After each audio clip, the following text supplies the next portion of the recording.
There we Good go. afternoon, everyone. Welcome to the Author's Quill. I hope everyone's having a good morning, good evening, good afternoon, wherever you're on our big, beautiful blue planet. I know y'all heard me last night till 1 a.m., so for any of our regular fans, none of that conversation today. That's off limits on this show. Just so y'all know. But the chat comes on later today, so y'all can get into whatever insanity y'all want to on that show. But as most people know, Author's Quill's been around for about a little over 2 years now, and the show is really designed to just really deal with authors, illustrators, and maybe pushing of some new books here and there, and helping out some publishers and stuff like that that are trying to get stuff out there.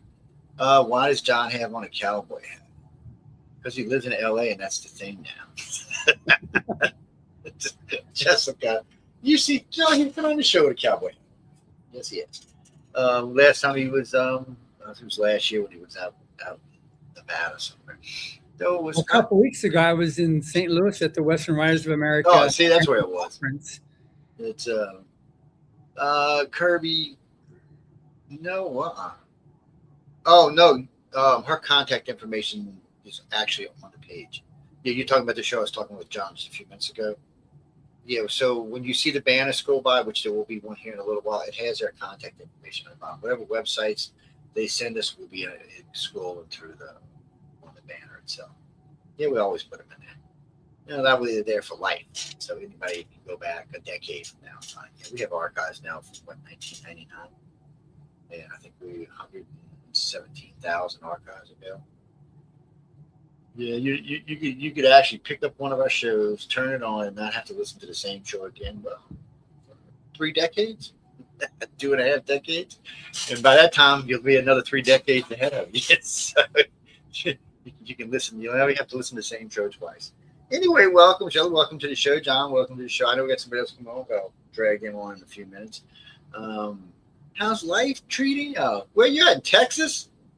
Nope, I'm right here. I know where you are. He looks like he's in Texas. That's yeah. She's got the official Texas lingo there going on, her accent. Oh, do I? Oh my gosh.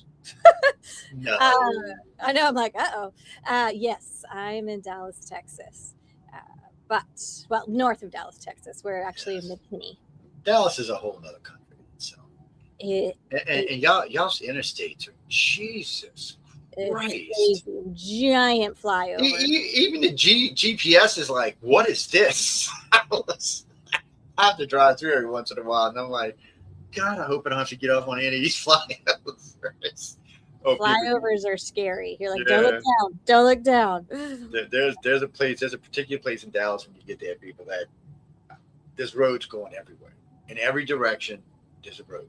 It's going somewhere, and I'm sure it has a destination somebody wants to go to because there's lots of cars on it. But and anytime, matter of fact, the last 11 times I've gone through Dallas, guess what there's going on?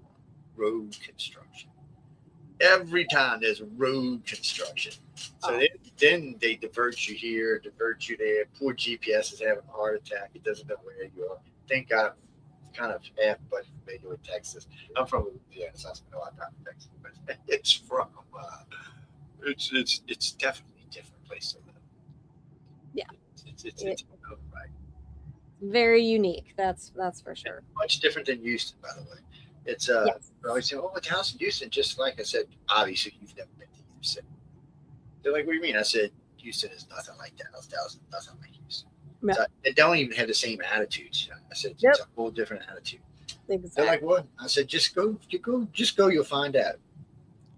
I said, Houston's closer to Atlanta, New Orleans style city. I said, that's not Dallas. That's still partly Wild West. Little kind of still woven in there somewhere. And what y'all got? What is it? Dallas, Fort Worth is connected. Yeah. It's so funny that they're metroplexes because they're decent 40 minutes apart. Yeah, I know. I don't know how long they're going to be apart. Eventually, one day it's just going to be one massive city from one side to the other side. Yeah. But it's got to be a great place to be, to sell stuff, to distribute stuff. I mean, hubs come out of there all over the place. I know at least 9 or 10 friends of mine that work in the trucking industry that either have a business there or routing through there. Yeah.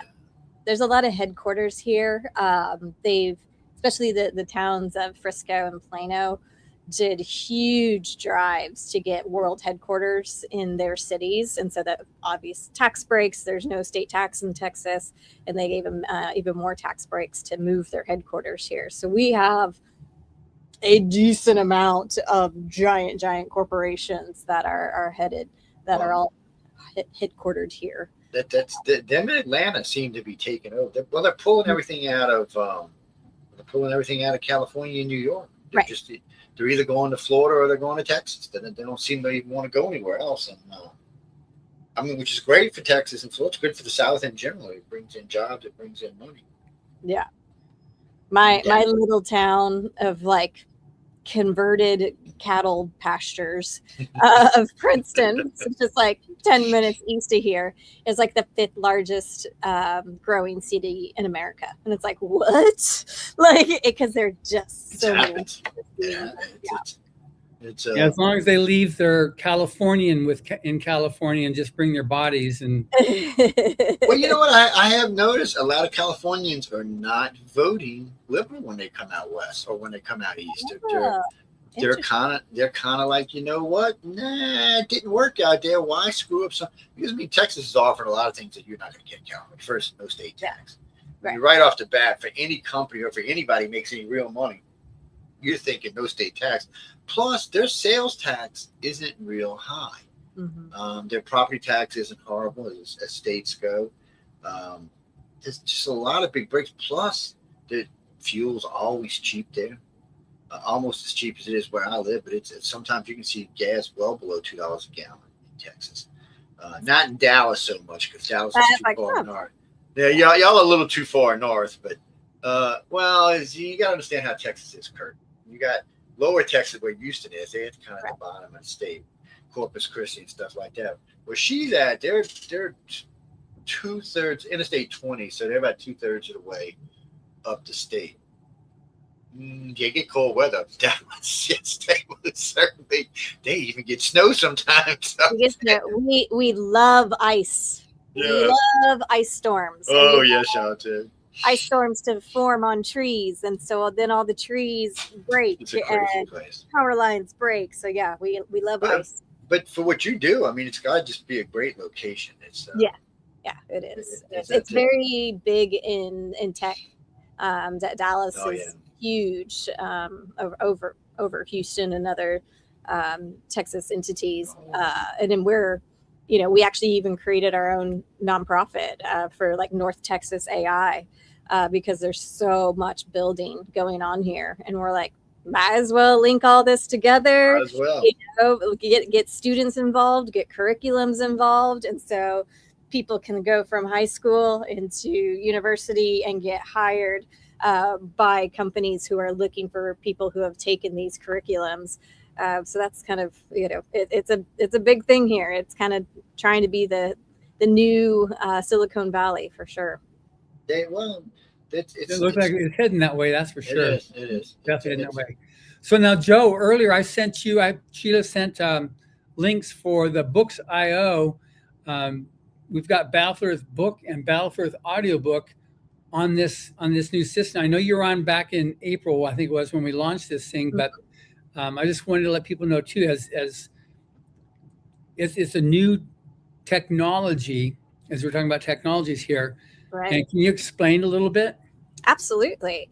It is a proprietary technology. So our founders created a new file type that is completely decentralized and encrypted. So what that means is it's wonderful for you authors out there and for anybody with IP, even if you're, Dell, like we can protect your IP. So they take your book, audiobook, whatever, and they break it into millions of pieces and they encrypt each one of those pieces and then they pin it all over the world.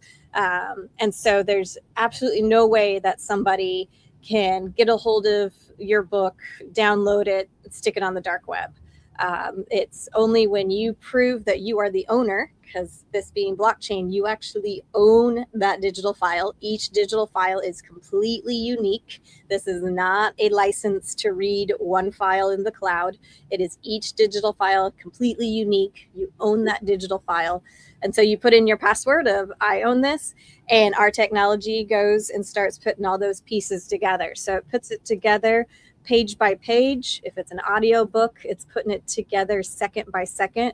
So there's never a chance for you to be able to grab that entire book and do a right-click download, or try to hack the system and get this entire book.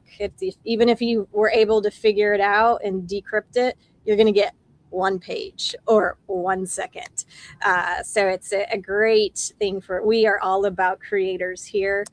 We are all about protecting people's IP, giving you the opportunity to keep writing, keep creating. Like, that's why we are here. So that's the technology in a quick nutshell. That's good. So one thing that people might not understand is that when you get a Kindle book or Audible book, do you own them? You do not. Breaking news for anybody. Pray tell. Yeah. So, and I mean, people are like, no, look at my Kindle. I have 10,000 books. Congratulations. You actually own 10,000 licenses to consume that book. That means at any point, Kindle can take that away. It can say, oh, we're going to change this book. Oh, maybe this is not culturally acceptable anymore. So we're going to delete that book or delete that part of that book. You do not own that book. And it's very easily proven by turning to your neighbor and saying, hey, can you send me that book? And can you? Right? Like, where's that function on Kindle? It's like, oh, actually, I don't know how, right? And it's because they don't have a license. Yep. So there's one file uploaded in the cloud, and the rest of you all own licenses to read that file. It's a bit on the cheesy side, but it is. They've been doing it for a while, and people are. Because most people don't realize it. Most people don't even have a clue. They just think it's on their Kindle or on their pad. That's it. I didn't really realize this until I met Sheila and started chatting with her. I said, wow, I actually didn't realize that. Yeah. Oh, I realized it before then because I got into it with Amazon. Prime. Well, I got into it for Prime. I had just bought a series of movies and they disappeared off my screen. They said, well, they're no longer with us. So, well, I'm getting a refund, right? Because I bought them for life. I said, they belong to me. I said, yeah, well, I can't access them, so I get a refund. They're like, well, no. I'm like, well, yeah. So I said, well, I'll just take it to court. We'll see what the judge has to say about it. Immediately, not within 24 hours, they had the money back in my account. But if I wouldn't have said anything, they would have just been gone. And if I would have waited, say, another week or so, wouldn't have got anything out of them. Because they're supposed to notify you now when they do that, or when something becomes free that you paid for. That. So this is one of their famous things, by the way, ladies and gentlemen. You'll buy a movie or a series, and then they make it free. And then one day down the line, they decide to recharge for it. But when they recharge for it, you no longer own it. You have to buy it again. Somehow or another, whatever you bought because it was made free went away. Yeah, it's a scam and a half, babes. It is. And there's, you guys have millions of people watching this, so I'm sure there's a couple who game and probably are very aware of some of the stuff that PlayStation has recently revoked. And everybody's losing their games, losing things that, but I bought that game. No, you didn't. I think my son spent more time fighting with Xbox and Sony than playing the freaking games. Yeah. I'm not kidding y'all. I know it was always something didn't work right, or they didn't get something right, or they purchased this and it didn't show up, or they got it and then it didn't work and they didn't give them there was a lot of nightmare. And gaming's different because technically people don't realize that gaming's technically always beta tested.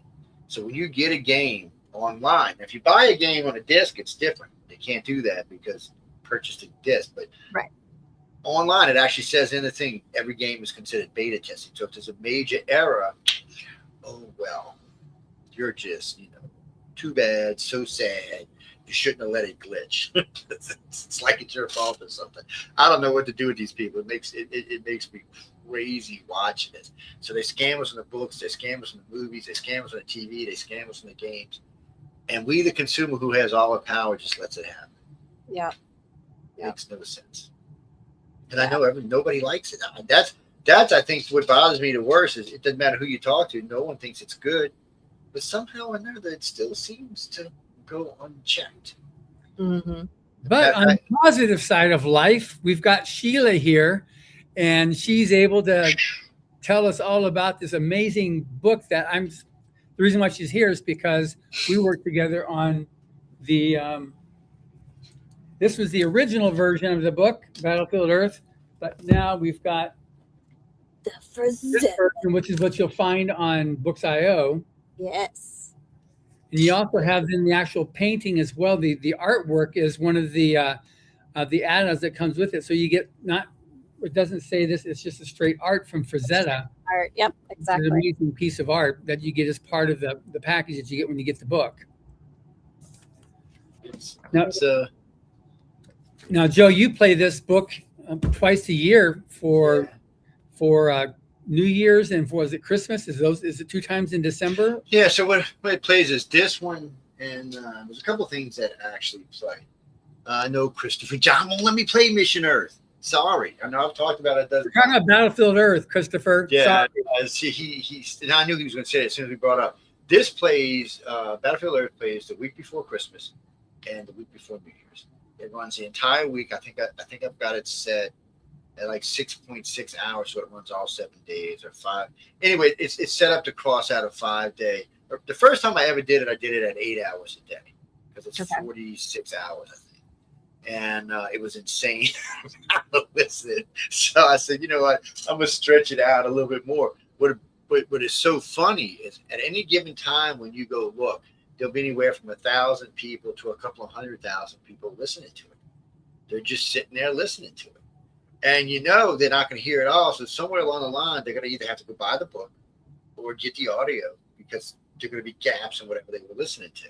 Right. And because it's too long to sit and listen every day. I guess if you're retired or if you're in school, it's not. For during the holidays, most people's lives are like zing, zing, zip, zip, and we play it in the daytime. So actually, that's not even true. It plays in the daytime and it repeats at night. Same one replays in the day and then it plays again at night. So you can hear it day or night, but it runs the entire time along with War of the Worlds is awesome. We have the original. The audio version of the War of the Worlds, the radio version. It's great because when you listen to it in its entirety, the real thing, you can see why people were panicking. You're watching it. Books.io? Wait, was it? I was asking Sheila, do you have War of the Worlds on Books.io? We do. It was part of our original Monster series.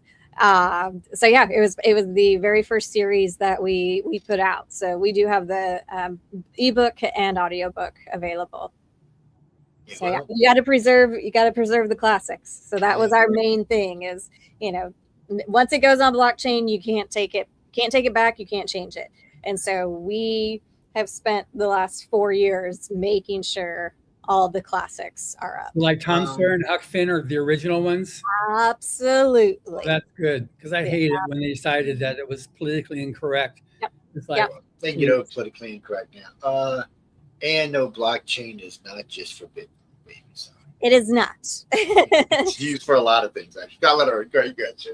Yeah. And that's sadly what people think about it, and sadly, it affects if people go and buy it. I'm like, but a book is a book is a book, and you want to read a book. So don't you pay in USD, right? You can use credit card.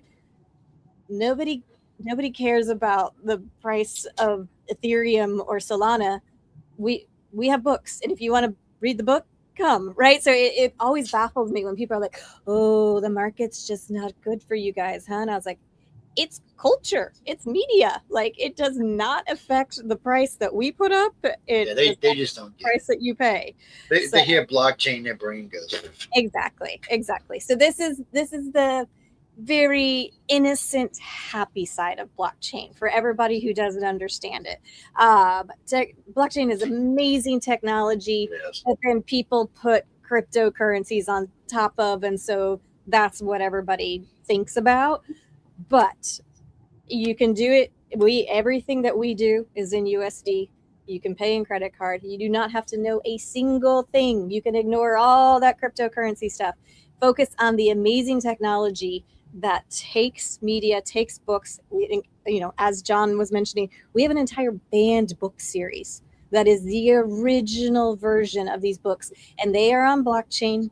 They cannot be changed, and they are preserved forever because they are on blockchain. They are going to be in that same mint condition 200 years from now when you get it put together. So it's a really cool technology, and it's wonderful for you authors out there. It's a great way to protect your IP. So just ignore the crypto stuff.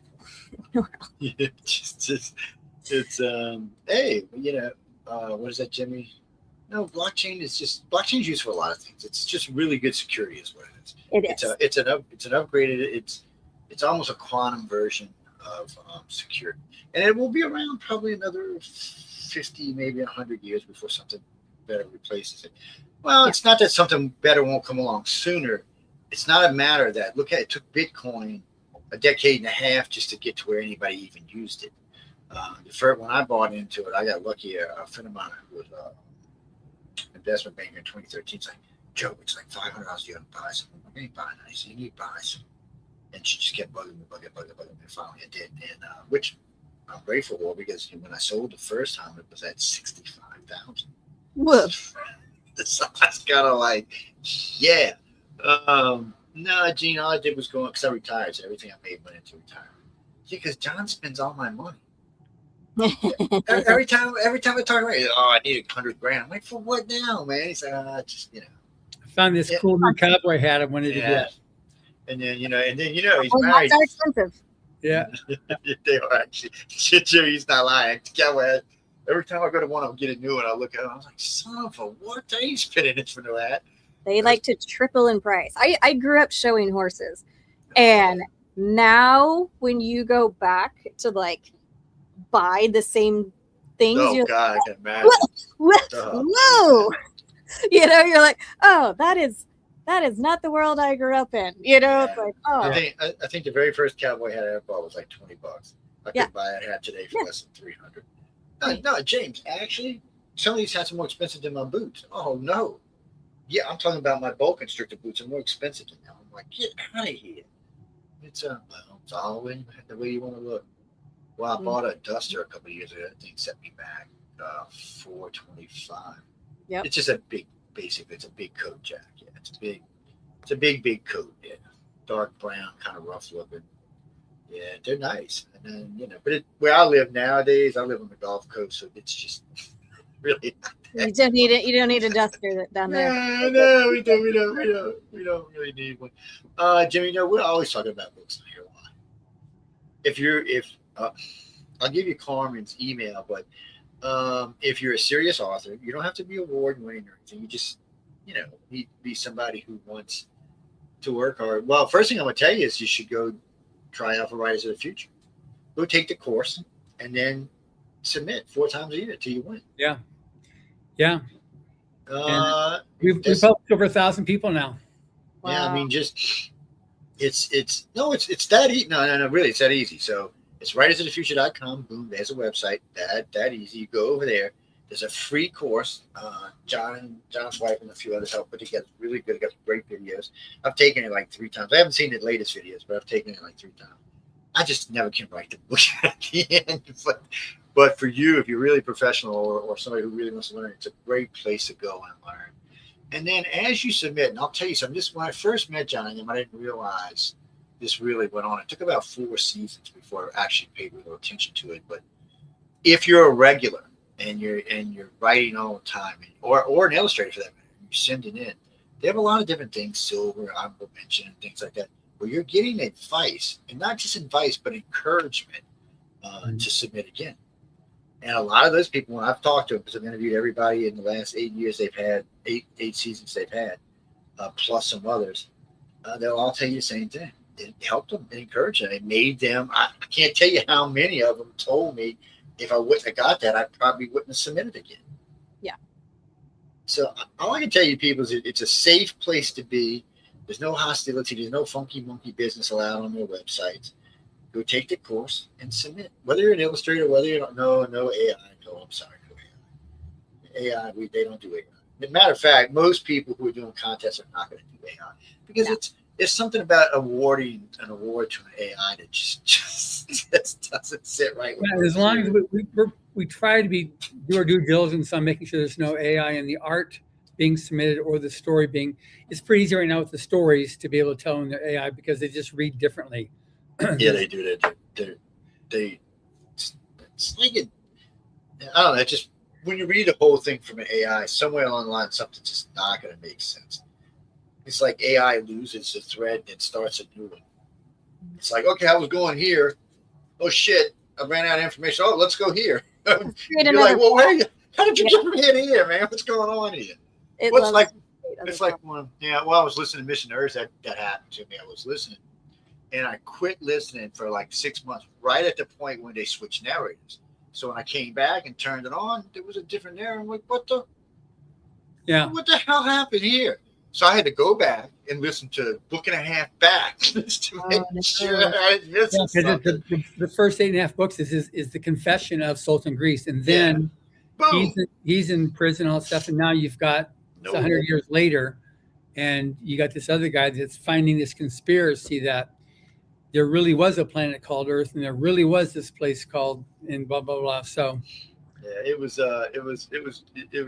Yeah, now you don't get any warning they're going to switch on you either. It's just like, yeah. She's like, well, thank you for that anyway. But I like stuff like pretty that. Pretty clever how he did that, yeah. So I'm just curious now, Sheila, how many books do you have in your library? We have over 1,000. Growing every day. Happy. I know there's lots of authors on here. Happy to publish your books for you. We're completely non-exclusive. Please be with John. Please be with anybody else that we are just here to help out authors. So yeah, we've got about over 1,000. We've been in now. The reason it's only 1,000 is that's the special blockchain file type. That's the special blockchain. So it takes about a half a day to actually get that into that file type and up on the blockchain. So we actually usually have release days like once a week because there is some back end to it. We are streamlining it a lot. We have a creator portal that you can come and self-publish with us if you're interested just in self-publishing, or hit me up. I'll put my email in the comments here. Happy to help anybody that is interested in publishing. And like I said, like it does not, it's failed to post. Boo. I'm just Sheila at book.io. it's very easy. But yes, I mean, we do not stop. Please go and do stuff with John. Enter contests with Joe, right? Like we're just here to help you get some more money. And then we are opening a traditional print store because we actually got every print book in the world from Ingram. So they basically said, we don't want to be a storefront. And we're like, well, we're a tech company. We're happy to build your storefront. Really? So you're doing that? Because I know I spoke to the director of, in fact, that's the podcast that just aired today, is the director of Ingram Spark, which is the program. So yeah, so Ingram Spark's great. That helps a lot of authors too, of like how you can go and get your stuff into Ingram's libraries, into their entire catalog. And then you said there's doing a storefront, and so that's you then. That's us. Wow, that's pretty cool. Breaking news. So yeah, and then we haven't withheld that from anybody's. That's been news for us for a while. We've just been doing other enterprise contracts, so we haven't actually released it, but it'll definitely be here in the next couple of months. 12 million print books, and then we're working with each publisher individually to get their ebooks and audiobooks put in there because they're all different licenses and all different catalogs. So sadly, there's not one source in the world that you can just go poof, but we will have 12 million normal print books. So even if you're like, I don't know, but this blockchain thing, you can still come and self-publish the normal way with us. So please Wow. contact us, Sheila at book.io. Happy to help every author out there. I mean, the same way Joe and John are here for you guys, right? Like, we just want you to be successful. We want you to keep writing. Like, you guys are our Sure. culture. So Yeah, we want you to get famous too. yeah. Famous people. Famous. That way I can say I know more famous people. Do you know Paige Allen? She's the director of Ingram Spark. I've never met Paige. I've definitely emailed with her before, but I haven't met her in person. We do a lot of trips out to Ingram. They've actually invested in our pre-seed and our seed round. So John Ingram's a big believer in us, and we've done a lot of great projects with them, and we'll continue to do more. Like, we are still good. Yeah, I was chatting with him last year at Frankfurt Book Fair in Frankfurt, Germany. Yeah. And he's the one that said, yes, definitely get Paige on, because I've been dancing around with Paige for a couple of years trying to get her on the podcast because she's so crazy busy. Mm-hmm. So I talked to your boss. He said it'd be great to have you on. She says, okay. Yeah. Well, that's great. It's amazing how small the world really becomes in the world of publishing. Just like all of a sudden you just say, oh, yeah, I got this going. Yeah. Just talk with Paige. He said, yeah, they've got this big bookstore they're setting up. And so that all of a sudden, bing, bing, that's us. Yeah, it's always great when what you do is what somebody else doesn't have time to do, and you go, yeah, we'll do it, and they go, sure, here you go. Yeah. So it's one, because as a tech company, warehousing and shipping and logistics and all of that is not our forte, right? Like, Yeah. we don't need to bother ourselves with that. We've got brilliant engineers, and they need to keep using their brilliant minds to inventing things that help authors. We just launched another product called Galley Forecast. Again, if you are an author and you would like to help us beta test this, hit me up, Sheila at book.io. It basically predicts how readers are going to respond to your book through readings, through percentages of do not finish, right? Things that sometimes we don't like to talk about, of like, oh my gosh, there's a chance that people don't finish my book. And it says, go look at chapter 12 through 15. That's the highest percentage that somebody's going to not continue your book.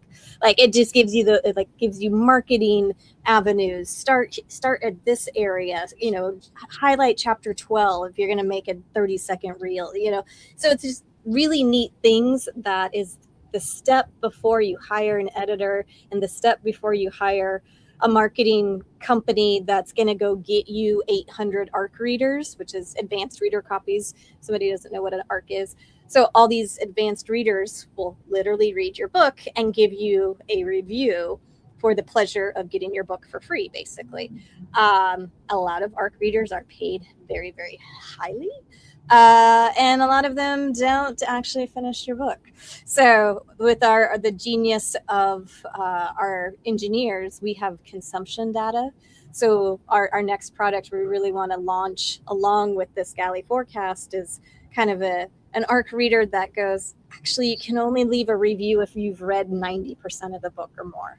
Like, how much would that change what people actually see? No, they wouldn't like that. It's like, oh. I look, one thing I'm famous for is leaving reviews. Matter of fact, Google, Reddit, and one other company actually pay me for reviews now, including Walmart, actually. They pay me as well. Yeah. When I notice once you break about 4 or 5 million reviews, they tend to start giving you money for reviews. Or Google likes to send you free stuff like movie theaters and all kind of shit, but games. And last year they sent me a PlayStation. It's just they just get weird about it, but they want it because I leave thorough reviews. I will pick my stars, and then I will tell you why you got that rating, and I can be really nice and I can be really mean. And matter of fact, Shrimp Basket threatened to sue me, and I said, sure, feel free. I said, I'll see you in court, but ain't nothing I said wasn't true. It's like, so well, they served me frozen crab as fried. And then I told them, so they brought it back, and they served it back to me again, frozen again. It's like, no. So let's just say it wasn't a nice review, but but when I read a book, so if I read a book, and let's say I make it halfway through it, I'm like, okay, well, this just isn't for me. I'll set it down. And the review I'll give it was, it was an okay book, and I put a just wasn't for me. If I read it 80% through in the book, you know what? I'm gonna be nasty about it. It's gonna be one of the reviews that you're gonna probably go cry to your mom about afterward. I can't believe he was that mean. Because to me, that's a value, because my time is valuable. So if I'm going to sit there and read somebody's book 90% the way through, it better be worth the read. Or, well, let's just say, be happy with the reviews. And I tend to draw, when I leave reviews, a lot more people tend to read them. So a lot more people go back and review the product themselves. It's one of the reasons Walmart likes me, because when I review I did a review of all their meat, and Walmart sent me this thing. Could you please cease and desist on, because I was talking about their ground meat, like it was, anyway, we won't get into that. And then finally they decided, okay, well, we'll step this up and we'll change this product line, and then we'll give you money to review the product line every time something new comes out. They're doing that, so they're hoping I won't be really nasty because I learned something. You can cost, a station like this can cost you money. We've cost AT&T and T-Mobile a lot of money over the years. It's John. He cost that little Western Steakhouse, probably put him out of business talking bad about him. They probably can't even get it. Sell us to poor Outback, probably can't get a steak sold anymore. People, look, I say read a book, enjoy the book. I generally know within 10 or 15 pages if I'm going to read something all the way through. Sometimes 20. But then John and them got me spoiled with this hook stuff now. So I was gonna say, so much for like cliffhangers, Joe. You don't get all the way to the end. No, them cliffhangers, look. And if it's gonna be a cliffhanger, it better be a damn good one. Because I'll be really hot. Even when I was a kid, I remember them damn cliffhangers. I was like, oh yeah, this better be good when I come back in 8 weeks from now. Well, oh people, y'all don't know. Y'all have it easy today. We got way more videos back then, but not near the quality you get today. Right. So I'm curious now, Sheila. So for people to do your Books IO, so I'm doing this show right now on my laptop. I've got my phone here, and I've got an iPad at home that I use for miscellaneous things too. So what's the best way to use it, or does it not matter? So to purchase, do it on your desktop, because that's the fanciness of blockchain, is it does need you can go to the website on your phone. So it has to be done from a browser, is what I should say. Okay, good. So purchase from a browser, but we do have readers that are iOS and Android for any kind of phone, tablet, desktop. So you can read and listen on any device. But yes, purchase from a browser and just use that same email that you created the purchasing account with. I know that sounds silly, but that is 95% of our support questions is there's nothing in my library when I open up the application, and it's a lot of people will have auto sign in with like their Google accounts or their Apple accounts, right? And it's different than the account that they use to purchase with.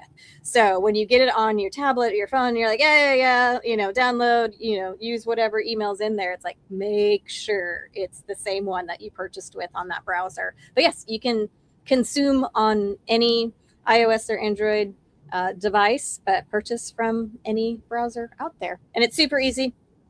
USD, credit card, again, you do not have to say, or even know how to spell cryptocurrency. It is completely all just easy peasy fiat and credit card. So. Good. So I'm not going to go download an app. I go to a website to be able to access it. So that's what makes this different too. So yes. Okay, good. Yeah, that's the blockchain side of it. So make sure you go to a browser first, so it enacts that blockchain technology and gets everything going with the special file type. Then your library is established and you actually own that book, you own that audio book, and it's in your library forever. And that's when you can access it in any tablet app. Now, if I get this thing and then I got my wife, I want her to be able to read it. And she has her own phone and she has her own email. So can she, or does she have to access the same? She could access it through your email, or if you are blockchain savvy, you can actually send it to her because it operates the same as a physical book. So you could send it to her with blockchain abilities. But it's that one book that goes. It's not like I keep it in mind. She has. It's So then just a book. Correct. You wouldn't have it in your library. No. She would then have your. So if you got number 121, she would then have 121 in her library, and you wouldn't have anything. So that's the. It works like a physical DVD, a physical book, a physical CD. Good. Now, in terms of the quality of the audio, because we're strict sticklers on high quality with our stuff, as Joe has experience with our audiobooks. But a lot of times when you, like on Audible, they go in MP3, and then it gets even one level worse than that when they upload it. So we have a lot of really cool special effects, which gets lost in the degradation of the file. But we prefer the WAV file at the same quality that you have on a CD. So is that the same thing you got now with Books.io? It is. We only take WAV files. Battlefield Earth audiobook sounds amazing on our devices. So highly, highly, highly recommend it, because it is that high quality WAV file. It's lossless. It is all the top quality that is available that we can, and we will continue to improve that, as is any kind of improvements to, because we do music as well, right? So somebody could come and publish their entire album or singles with us. So we are very picky on very good quality audio. That's good. So this is something, because Joe does he plays it twice a year, so he could even be playing the blockchain version of Battlefield Earth. Absolutely. Yeah. Why not? You do CD right now, right? That's how you play it, as a CD? Or do you use the thumb drive I gave you? No, let's see. I've got it on something. I still got the thumb drive, but I got it on something else. The first year I got it, I don't remember where I picked it up from. You ripped it? Yeah, it's actually in the computer, and that's where it's at. It's something. I can't remember. Because the WAV file is definitely the best, not the MP3. Well, you know, something's weird about a WAV file is, and people don't notice. You can take a MP3 and type WAV behind it, and it'll work. And you can even take a WAV file and remove WAV, put MP3, and it'll work. So it's confusing because it should, but it doesn't. It's still even though it says MP3, it's still producing in a WAV. But for some reason, it allows it to work regardless, which is weird because we found it by accident. We were transferring some files, and it was getting to be a pain in the ass because the company would only take an MP3, and we had all waves. So I just, for shits and giggles, just typed it in and seeing, sure enough, it took it, uploaded it, and played just like it was brand new. I was like, what the hell kind of backwards stuff? Even if you switch it to WAV, it's still a smaller WAV file size. And if you take an MP3 and put WAV at the end of it, it's still that small.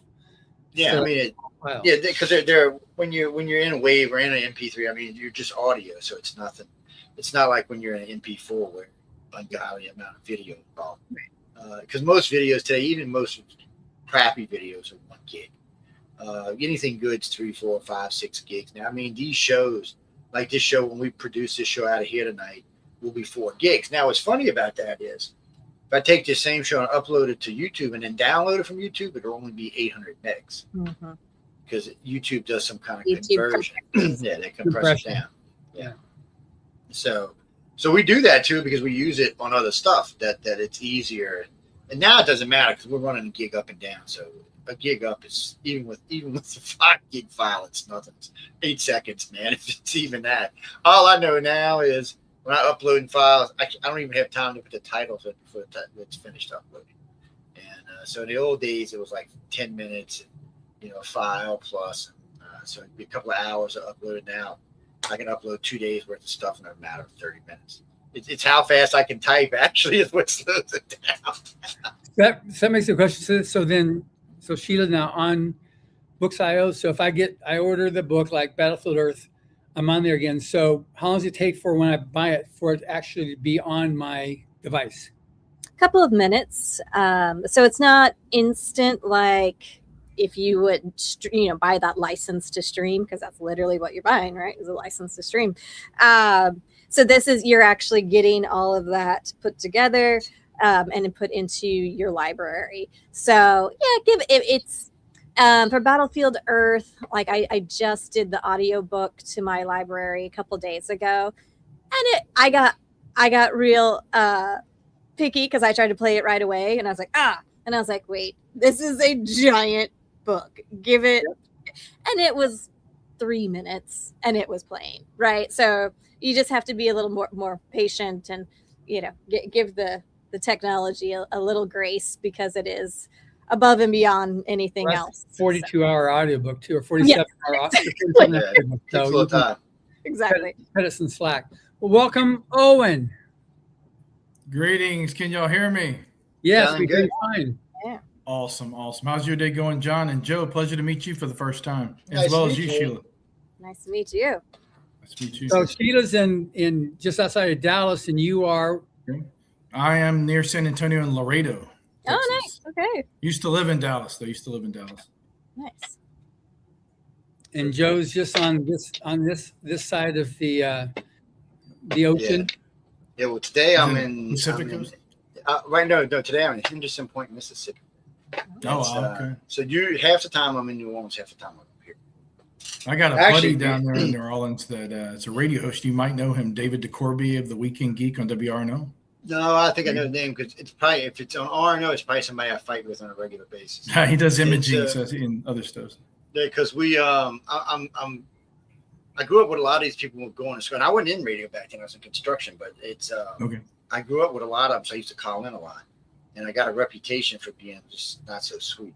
So what happens is now, like some of the old DJs converted themselves into talk hosts now.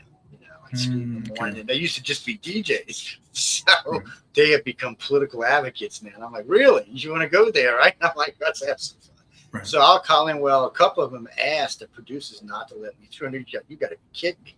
He said, your ratings double when he's on air with you, man. What are you talking about? That's a compliment, man. I know. As soon as I log in, they're like, hey, Joe, how you been? I'm good. You want to go first? Make sure. No, because there'll be a lot of people waiting to get in. It's usually like a 30, 35-minute wait if you want to talk to them. Oh, wow. They just drop me in and send me on. But they're not the only ones.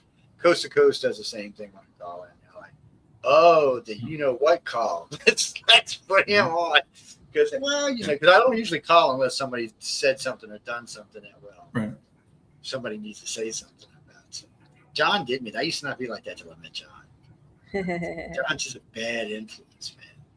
He's got that cowboy hat, man. I like that cowboy hat, man. Rocking that Texas. We'll pick up Colin Cutsworth. He's just left about half hour ago from Denver. So I'll be heading out of here in about an hour to go pick him up. And he's speaking at an event tonight. This is the 90th anniversary this year of Hubbard as a Western writer. So he's the executive director of Western Writers of America. And he's doing a whole thing about the history of the Western and its importance as the only true really American genre. And then also Hubbard wrote 38 Westerns. A lot of people don't know. Mm-hmm. And so he's weaving it in because he read a couple different of the Westerns. And so he's talking about that. And then we've got live radio theater. Well, first of all, then we have a quartet singing a cowboy song. Yeah. Then we're going right into a radio theater show of Reign of the Gila Monster, which is a humorous Western story that Hubbard wrote. We start up with a chuck wagon dinner at 6:00, and then we have at 7:30. Then we start the show, and then afterwards we go back upstairs out of our theater and go back upstairs and have some hot peach cobbler with vanilla ice cream, and then the party's over. So we'll be doing a series of events next month. I'm hoping to get the historian for the Arizona Rangers to come out and speak, because another one of his great stories is called The Toughest Ranger, which is about the Arizona Rangers that Hubbard wrote. So he wrote some really, really fun Westerns, great Westerns, which True West Magazine said, if you like Louis L'Amour Zane Grey, you're going to like Hubbard. So that's great. That's coming up. I remember you told me about that event. I was actually talking about Bruce Boxleitner. I was talking to him about Westerns the other day. He's doing a lot. He did a lot, of course, The Gambler with Kenny Rogers. He did with Martin Cove, the guy who did Karate Kid. Yes. They both the show we're doing next month, Toughest Ranger, he was on that one there, and he's also on another story. They love working together on our Western shows. We had some great fun when we produced these things earlier on. Oh Lord, That's man! You cool. said Bruce's name. Now half of them sent me Babylon 5. I'm like, Yeah. Babylon 5. Cheers, man. That's awesome. Yeah, I was like, John, why are you talking about Babylon 5? That's not what he he's was talking Tron about. as well. He was Tron, huh? Yeah. Yeah, Tron 2, Tron. And he reprised, he came back on the second Tron movie. He came Was back. that Legacy, which was Yeah. Tron got a little weirder as it went each time. I just seen the last one. Was Tron 3 was the Jared Leto version of well, he's not even Tron. It was another programmer, some Dillinger programmer. Yeah, it was. Yeah, it was, Owen knows all weird. things science fiction and fantasy. He's like, if you need to ask any question, you just ask him. He goes, "Oh yeah, that's blah blah blah blah blah blah blah blah blah." That was in this year, this month. It came out originally in that theater, and then it switched to theater, and then it was supposed to be 2 hours and 16 minutes, but they actually cut it, so it came out to only 2 hours and 13 minutes. There's Owen for you. Pretty much. Same year as Blade Runner came out too in '82, I believe, with Harrison Ford.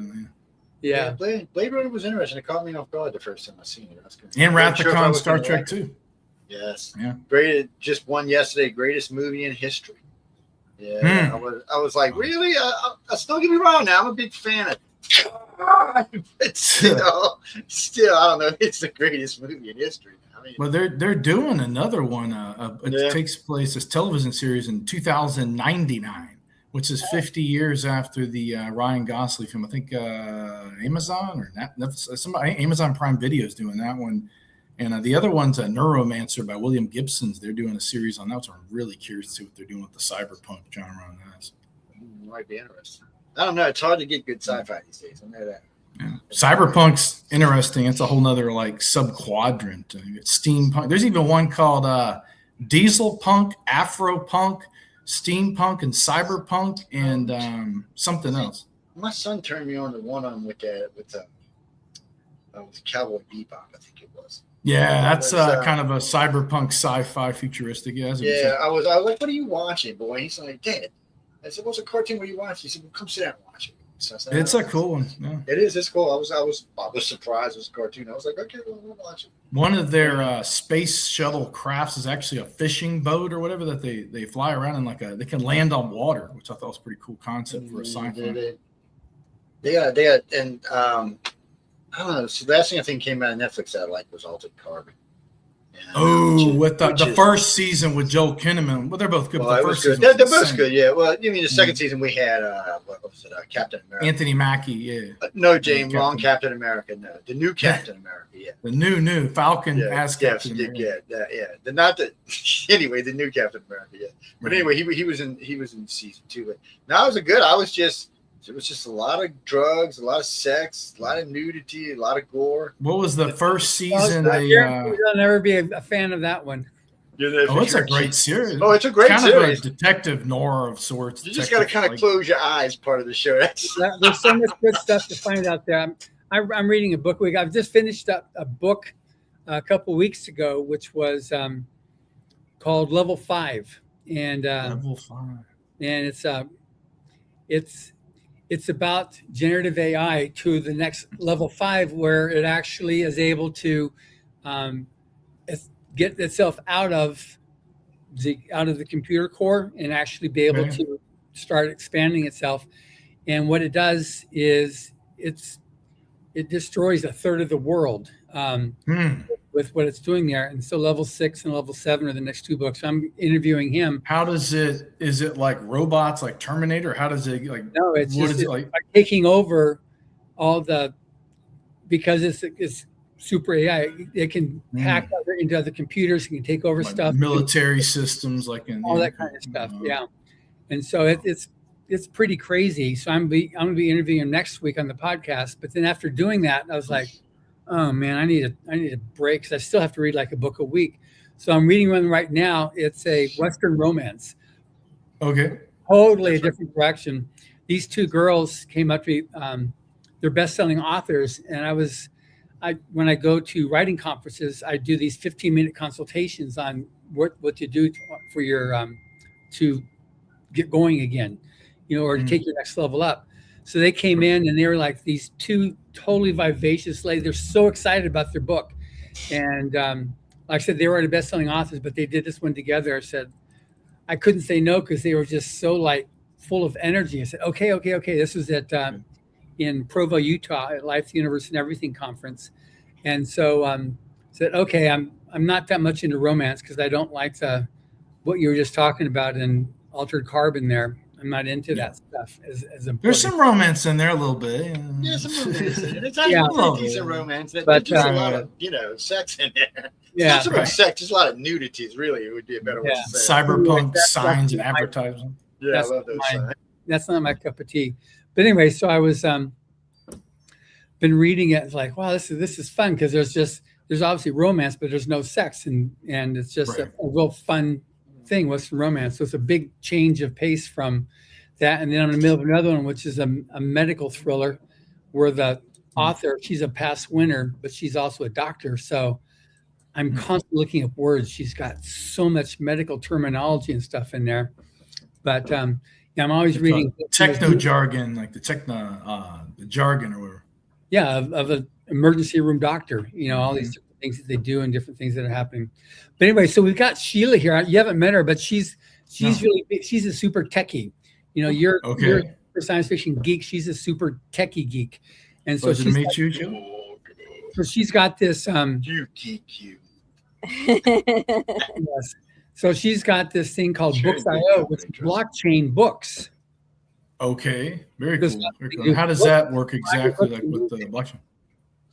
We actually create a new file type, so decentralized encrypted asset, and minted on. We have 6 different blockchains, so you get to pick which one you want to be on if you care.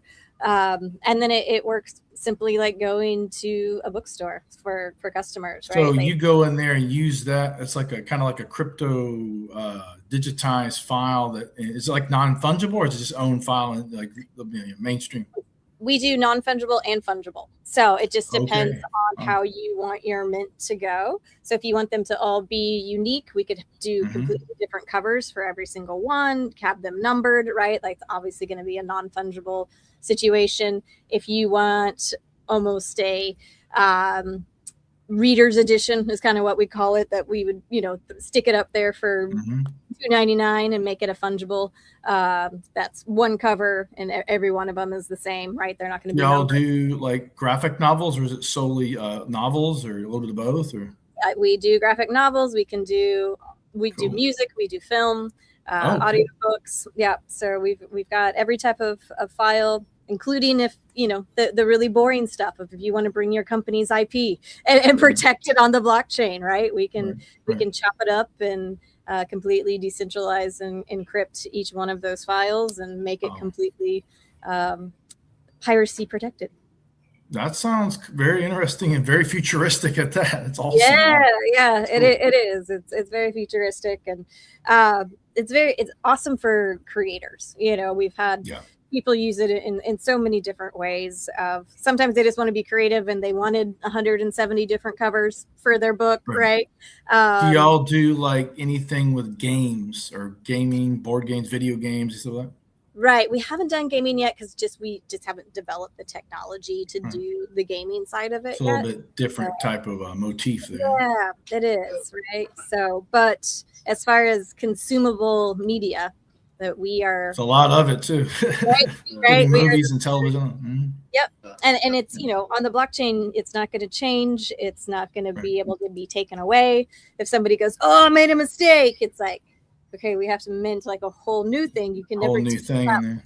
That policy ID exists. Like, what do you see like that with like streaming and Amazon and Netflix and all? Do you think there would be I guess there is a market for that since you're doing it? So yeah, we actually have a movie right now that didn't get picked up. He tried to go and sell it to streaming. He tried to go and everybody was just like, we want to give you way too much, like way less than he actually, spent making the movie.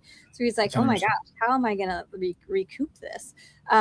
So he came to us and is doing it as a buy your movie and legit buy it for life, right? This isn't cool. Amazon Prime that you buy it and then that license goes away because they're not, their 3-year deal with that movie went away. Also, that's a fun thing too with we were books. Like the cover page, is there like a graphic sheet, like how like on Amazon they'll feature the top shows on the slots?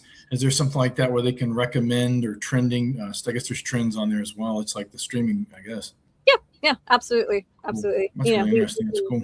We can switch all of that around. We've got one that is using it in a very different way because we can do promo codes, right? So once it's on the blockchain and, there's 2,000 copies out there, I can go in there and say, give me 200 codes out of these 2,000.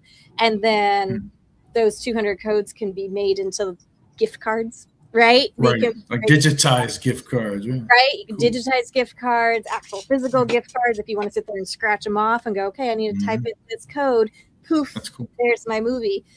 So he's doing it with a kidney donor movie, and getting it into actual kidney affiliates and where people are saying, hey, we'll buy 2,000 of these to give to patients because it gives so much great information. And $40 for your movie is way cheaper than it would cost for us to go out and create our own stuff that nobody's actually going to watch. This is actually a great documentary that's entertaining as opposed to like a medical movie. And so he's able to give away those codes and have that as like an affiliate. So there's have y'all experimented? I just thought of this just out the top of my head. Did y'all experiment with like coupling that possibly with any philanthropic endeavors to partner with different initiatives? That'd be kind of something cool, just a thought. Absolutely. That's kind of, especially if you want to get paid in the crypto that you put your blockchain on. You don't have to, right? But just in that smart contract, so it's out there and obvious to the world where people go, did my money actually go to the Red Cross, right? Smart contract is public to the world. So you can put, 5% of this goes to Red Cross, bam, right? And then we don't even touch it. So a lot of people have done that. We've done a lot of philanthropic stuff where some of it was about carbon, kind of equaling out the carbon credits stuff every time you bought it. There's been a lot of charities across, because blockchain is really knowledge spreading and culture spreading without borders, right? So it's that beauty of not needing a country's border patrol or gatekeepers to say, can this book be in my country? It's global. It's a global, non-borderless, and no borders included, or anything. Right. I mean, we sell the Bible in China, so it's borderless, right? So there's no saying, no, this can't be in our country, no, this can't. So me as the bleeding heart philanthropic person, I was like, this is how we spread culture. This is how we share knowledge, right? This is not something that needs to be politicized. This is how we actually keep the human creativity and human knowledge spreading across the world, right? So that part we've used a lot for philanthropic stuff. So getting it into kids' hands, getting it into different charities' hands across the world that wouldn't be able to get those books otherwise. Well, that's cool. Is that a Danish T-shirt you're wearing there, Sheila? It's a Norway shirt. Norway shirt. There was just, I saw that. No, that's yes. What? She's like behind her. She's got a picture of Holland sitting there. You should see this shirt. It's every alien on every single movie ever, from E.T. to it's even got the cone heads on it, and Mac and Me and Alf. Yeah, I've been to Ancient Aliens a few times. Well, this is like all the aliens. Yeah. Oh, that's a cool series with Giorgio Tsoukalos. Yeah, Giorgio. He's a cool guy. We go way back. I met Giorgio. Was he at Contact in the Desert a few weeks ago? I don't know. I wasn't there. I didn't go. Giorgio was interesting. I met him a long time ago, and then I met him again. He put on the 2012 End of the World Party at Worlds. Yes. Mm-hmm. So it was a very weird thing he did, and he had some great pictures. He got ripped. It was a good thing I liked the guy. But over the years, we've interviewed him several times over the years. He's always fun. And then a couple of years back, I run the actually run the largest UFO alien organization. It's awesome. They invited me on a couple of times to just research that we've done for different groups and different things we've introduced into science. We like a lot of science, like a bachelor's in science. We geek out a lot on science, but I mean, a lot can be explained with science, and some stuff can't. And I spent first time I testified, I spent 3 days, and the second time 2.5 days. First day was 12 hours, and it was 10 hours and 8 hours. And they had to do it in skiff because of classifications. But then I had a lot of stuff when I was in the service. I did a lot of things when I was in the Navy. But the whole point to me was that when I got out of the Navy, I was like, UFOs are bullshit. It's ours. It's now they've got all these naval guys coming out about them, talking about them. Because I never met a pilot. I never met a pilot or an astronaut, by the way, hadn't seen a UFO, not one. And I was a shooter on the USS Nimitz for a while, the guy who launches the jets. So I knew every pilot on the jet, and plus I worked with them on many other planes and boats. And then when I was in the Special Forces, I met a lot of other ones. And every one of them would tell you about some weird shit they seen flying around, something flying around their planes, something doing things stuff that drones could do today, but nothing could do back in the day. Nobody had that kind of technology. And drones can't break the speeds they did. But when I started interviewing astronauts, and they were giving me these stories about their first orbit. So I started with the Apollo, with the Mercury Gemini astronauts. Then I got into the Apollo. Then I got into the Apollo astronauts. Then I met a bunch. Jeff Chandler, who's a shuttle astronaut, introduced me to a bunch of. He introduced me to a bunch of them. None of them, everyone you talk to says, He said the guy was even talking about a video. He said, you can hear me on the background as this thing's going by, but you notice it's muffled. He said NASA muffled it because he said it wasn't what I was describing. It was the language I was using to describe it. He's like, what the bleep? Nothing changes directions in space like that. What the bleep? There's stuff out there, man. I tell you what, there's got to be something out there. The best one, though, is that Russian. He said he's sitting there on the shuttle. I mean, not on the shuttle, on the space station. Just recent. It's ISS or whatever. Yeah, this is recent. Just like within the last year. He's sitting up there, and they're doing some kind of work outside, and he's watching him and the American ladies watching him. And this thing just came right up to the window, like, sat there. Was it a ship or a life form? What was it? He said he couldn't really. He wasn't willing to say. He said because even though the size wasn't huge, he said it appeared to be alive. He said, but I have to use the word appear. So he said, I don't know if this was some kind of, because recently they just found stuff alive on the outside the space station. Right. They found plankton, like microbes or something. Yeah, microbes and some type of plankton stuff being brought up from our planet that now lives in space. Which, by the way, ladies and gentlemen, nothing's supposed to live in space. Just so y'all know that. But you see that movie Life, or Life Form or whatever it was? Yeah. But I was lucky this year. John had one of the astronauts from one of the SpaceX missions.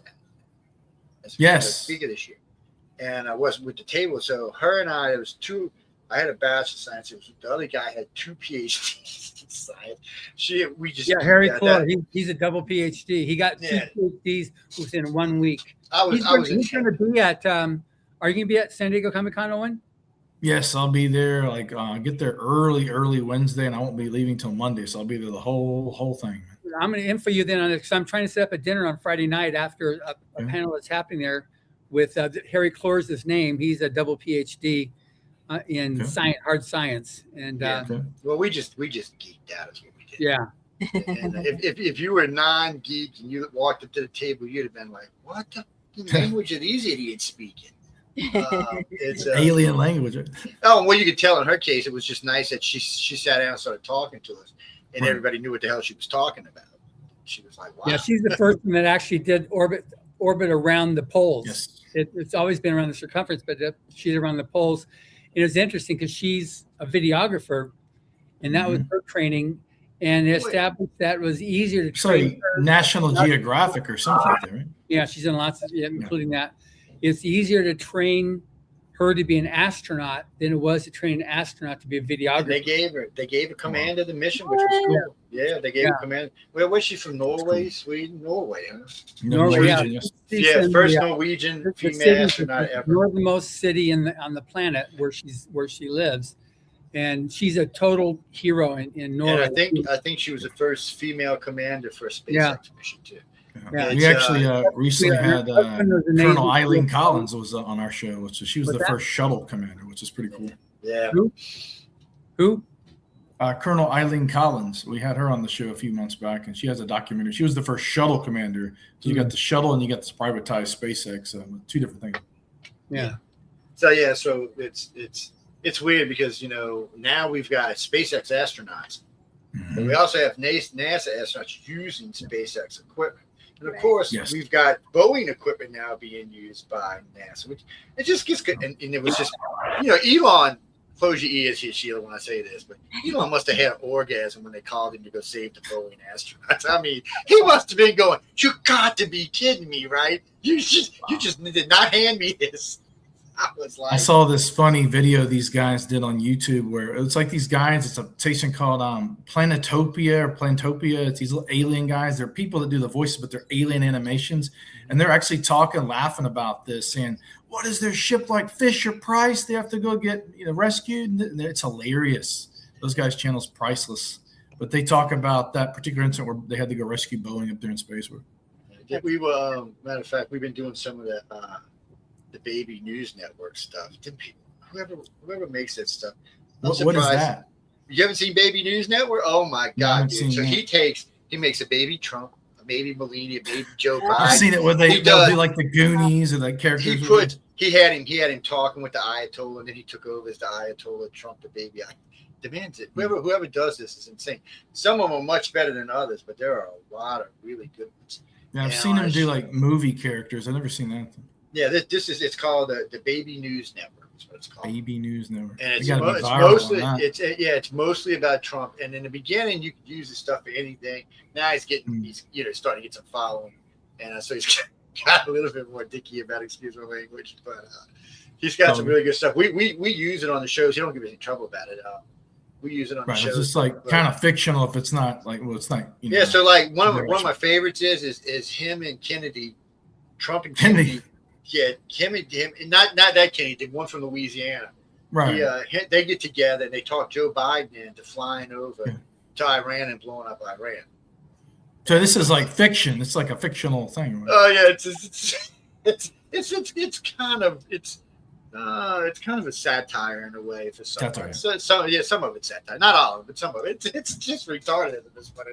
And one of my favorite ones, which every time we play it gets 1 million plays, is they did "We Are the World" with the world leaders.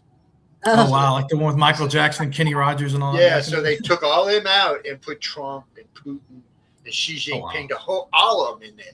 Even the nasty world leaders are in this thing. I'm like, well, and it's good. That's clever. That's clever. It's clever format. AI allows you to do things that you just couldn't do before. But, my favorite ones are the ones where they have like Doc Brown and Marty McFly time travel on all these different eras, like the Woodstock and cool. The Roman Colosseum, and they'll go into like all these different eras. Like they make friends with a caveman, and Marty's like saying goodbye to him and hugging Lincoln after the Civil War. There's one. It's insane. Well, that's like last night. It's a whole other level of stuff. Yeah, half our news show last night was probably clips. It was we did the Baby News Network. They got the Star Trek stuff out there. They got the Star Trek disco. You got to watch Star Trek. I saw that. Disco. That's awesome. There's a lot of weed smoking going on in that one for some reason. With the one like Picard's like dancing and doing the grooves, and you got like Worf and all. They're all in there. So the 7 and 9s, deck to the 9s. It's insane. They even got some of Discovery people. They don't put much of them in there, but they put them in there. I like the one when Riker's in there. He looks he just looks like he fits in the 70s disco. He does. He's like, disco man. He could have been John Travolta, man.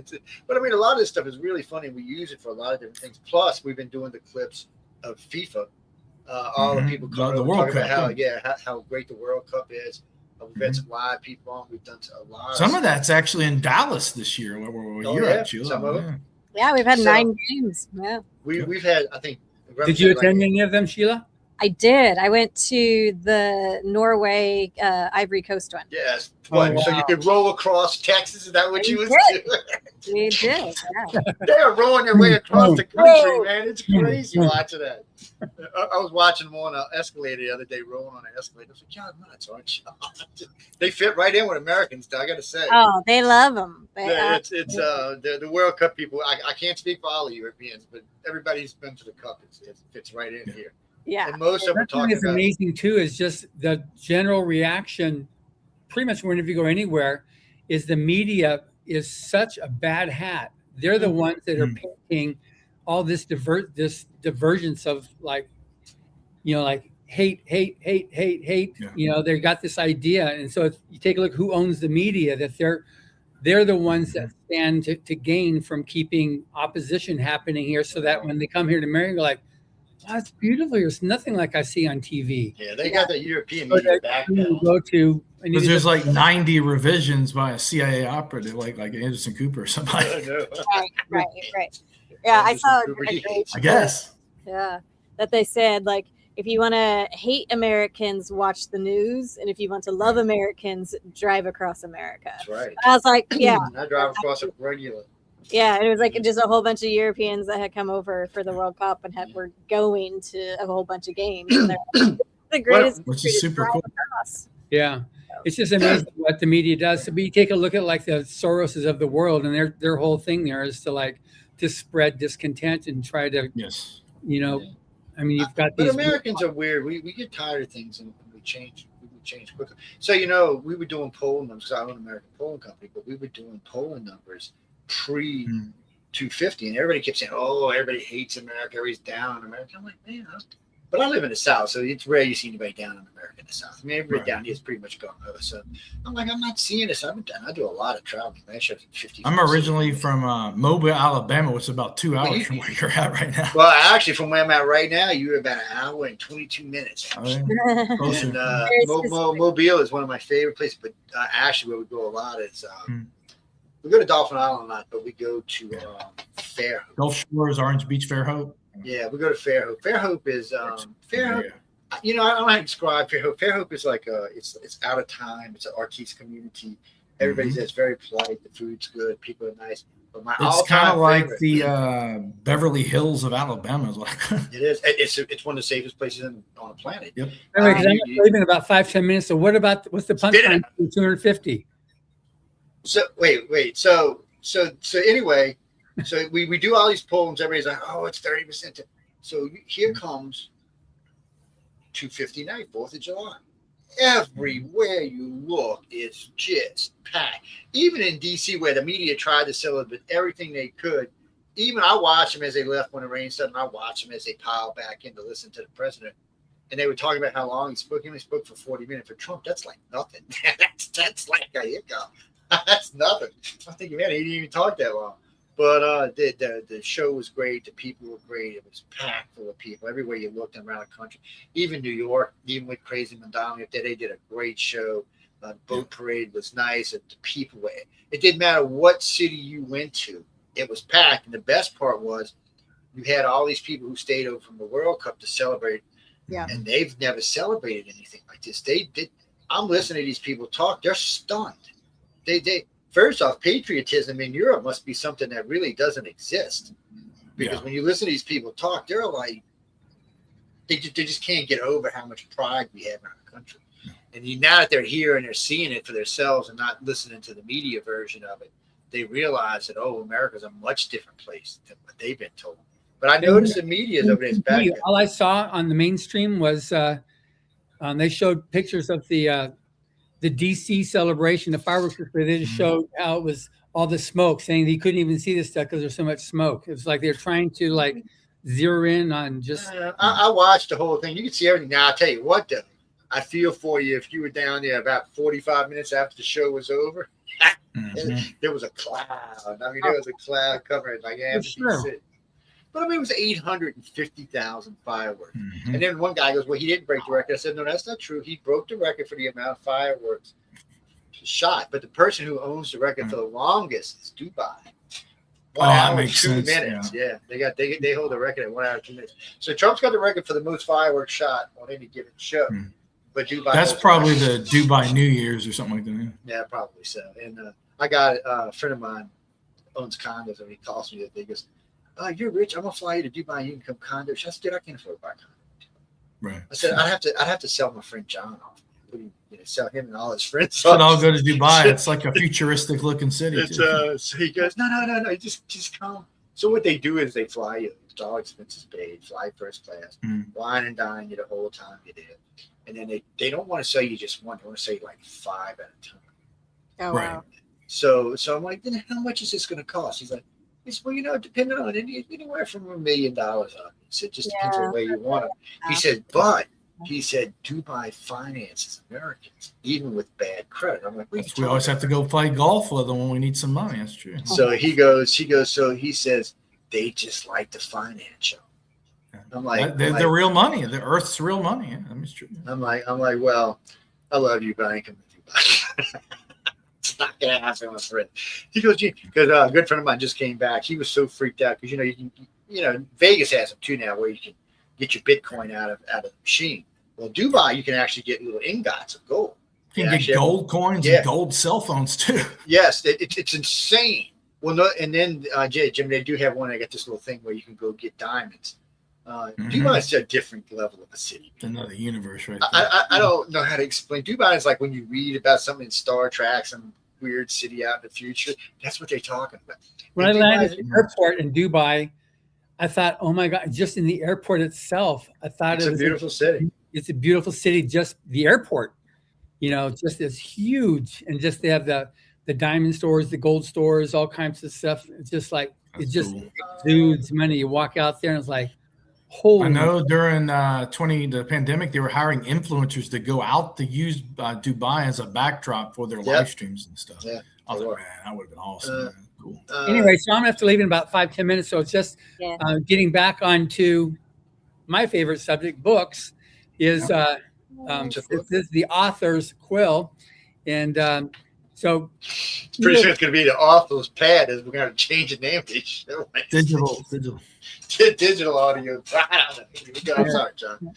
So Sheila's here. She's because our relationship started when she was launching Books.io, and then we were part of that one of your first, I guess, sort of the beginning of what you're doing with Battlefield Earth, and then Owen, I've talked to you about Battlefield Earth as well when I've been on your show. Yes. We're talking about just that book, what it did, because it sold almost 5 million copies.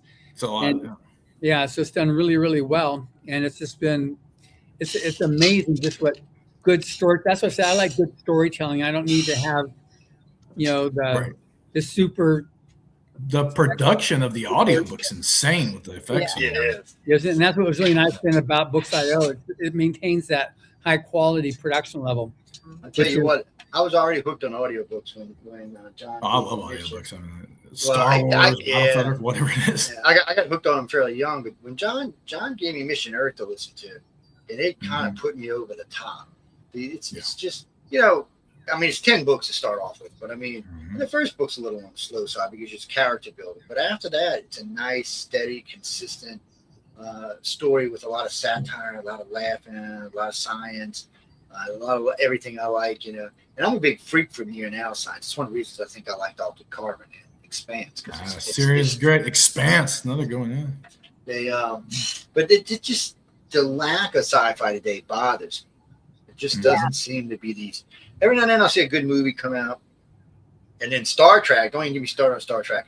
I can't even go there. I'll have a stroke. But you mean like modern Trek, right? Not OG Trek, Captain Kirk. Like, I don't. So Discovery was weird, and I used to tell this to people all the time about Discovery. I said, "Look, Discovery is cool. It's if you want to watch it as sci-fi, it's fun to watch. If you're gonna watch it as Star Trek, you're gonna be miserable the whole time you're watching it." More of like a hard science fiction or something like that. Yeah, it was, and then I don't know what Academy was. I'm not even. I never saw it. I haven't watched I tried to, so I watched all 8 episodes, and I was thinking, okay, this is just a DEI show. wants to just be honest about it, and that's all it really is. So I said, well, you know why that is, right? Because like the screenwriter wasn't even a Star Trek fan, supposedly. Oh, I know. He hated Alex Kurtzman boxed him in them, told him to make whatever he wanted out of that series. So there was no original Trek, motif. And thank God we got lucky because of in a two episode discovery we got Pike back. Yes, Pike was great. Strange New Worlds is a great series. I like that series a lot. Season 4 comes out in 11 days, and John, it's only got 2 seasons. They're doing a big Hall H panel down there on that, I believe, at San Diego coming up at the time. I think it's Saturday or something like that. I'm pretty excited. Also, I don't know if you know this, they're going to be debuting the 33-inch screen use model of the Enterprise at the Paramount Lodge in a big glass display case, which is the miniature next to the 6-foot that's in the Smithsonian. Very cool. Yeah, so it's a historical artifact, literally. Yeah, maybe I get Sheila to go down there and do a reporter for me. We don't. Actually, all the people we used to have in LA all live in Las Vegas now. Vegas is awesome. We're having a big Trek event out there too. Yeah. They all. The last one was another good friend of mine, and a couple of my hosts live out there. I'm like, wait. I said, what am I? I've been to Vegas a lot of times. Vegas is nice and all, but I'm like, we live there. Yeah, I was gonna live there at one point. An old associate was doing something with the dude that had Zaxby's shoes. I'm like, we go live in Vegas. I'm like, I talked to my father. I said, well, if you want to live in Vegas, you really want to live in Vegas? It's all gambling. I said, it's not just gambling. No, I never moved there. We talked about Chicago too, that's all another cold. I don't want to live anywhere it's super cold. Chicago's a hard city to live in if you're not a local. You're from Alabama, so one thing about Alabama is if you go to like a lot of Alabama, which don't get me wrong, there are some really beautiful cities now. And the Gulf Coast is beautiful. The mountains in the north are beautiful. But Alabamians really don't want you asses in their state. They would rather you come. They don't. So if you look at any other state on the Gulf Coast, they're big time advertising the Gulf Coast. Right, Florida, Miami. They're all. Oh no, not Alabama. They're like, please don't come to our coast. They've got like ready-made militias down there and stuff, man. They've got a sign in Orange Beach that says Florida Bama, only 5 miles up the road. I've been to Florida Bama. That's right down the street from my family's beach house. Yes. It's because Perdido Key's right down there for Florida. They're like, why don't you go to Florida? Get out of our state. They like 15 Alabama considered that Florida. They consider it to be the best kept secret in the country, and something Alabama has that nobody else has. Their people, according to the security industry, are the most trusted people in the United States. It's somewhere where the top companies keep their biggest secrets at. I was like, what? Don't get me wrong. I knew there was a lot of Northrop. Well, you got Huntsville, Alabama, NASA, aerospace technology, Boeing, Lockheed, Airbus. They said they are the best at keeping secrets of anybody in our country. He said it's almost impossible to get one to convert by I'll give you some money for some tech. They're like, right. We believe in our country. Now, unfortunately, where John lives is the worst. California ranks last. California will give a secret away for a cup of coffee. So wow, that's just kind of bad out there. I was like, damn. And the guy was serious when he said it. The people with the research organization who did it, they were like, yeah, pretty much. A good cappuccino, and they'll give you a secret. I'm like, okay. It's just funny. So anyway, getting back, because I'm going to be signing off in just a few minutes here. So I'm going to make sure that this one here, which we're not talked about, is also. Oh, yes. This is where Owen went this year, as well as you, Joe. And I don't know if you travel very much to Los Angeles, Sheila, but next year we have our Volume 43 have an awards event. And cool.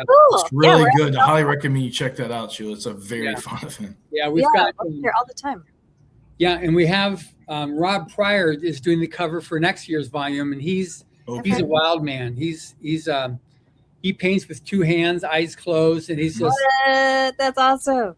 And he's working on, because he says, we met a few weeks ago. And he says, I want to, I'm going to make this total blow away, this whole event. So he's making other designs for different sculptures and stuff like that during the event. And then he's trying to get, because he does on stage painting during rock star performances.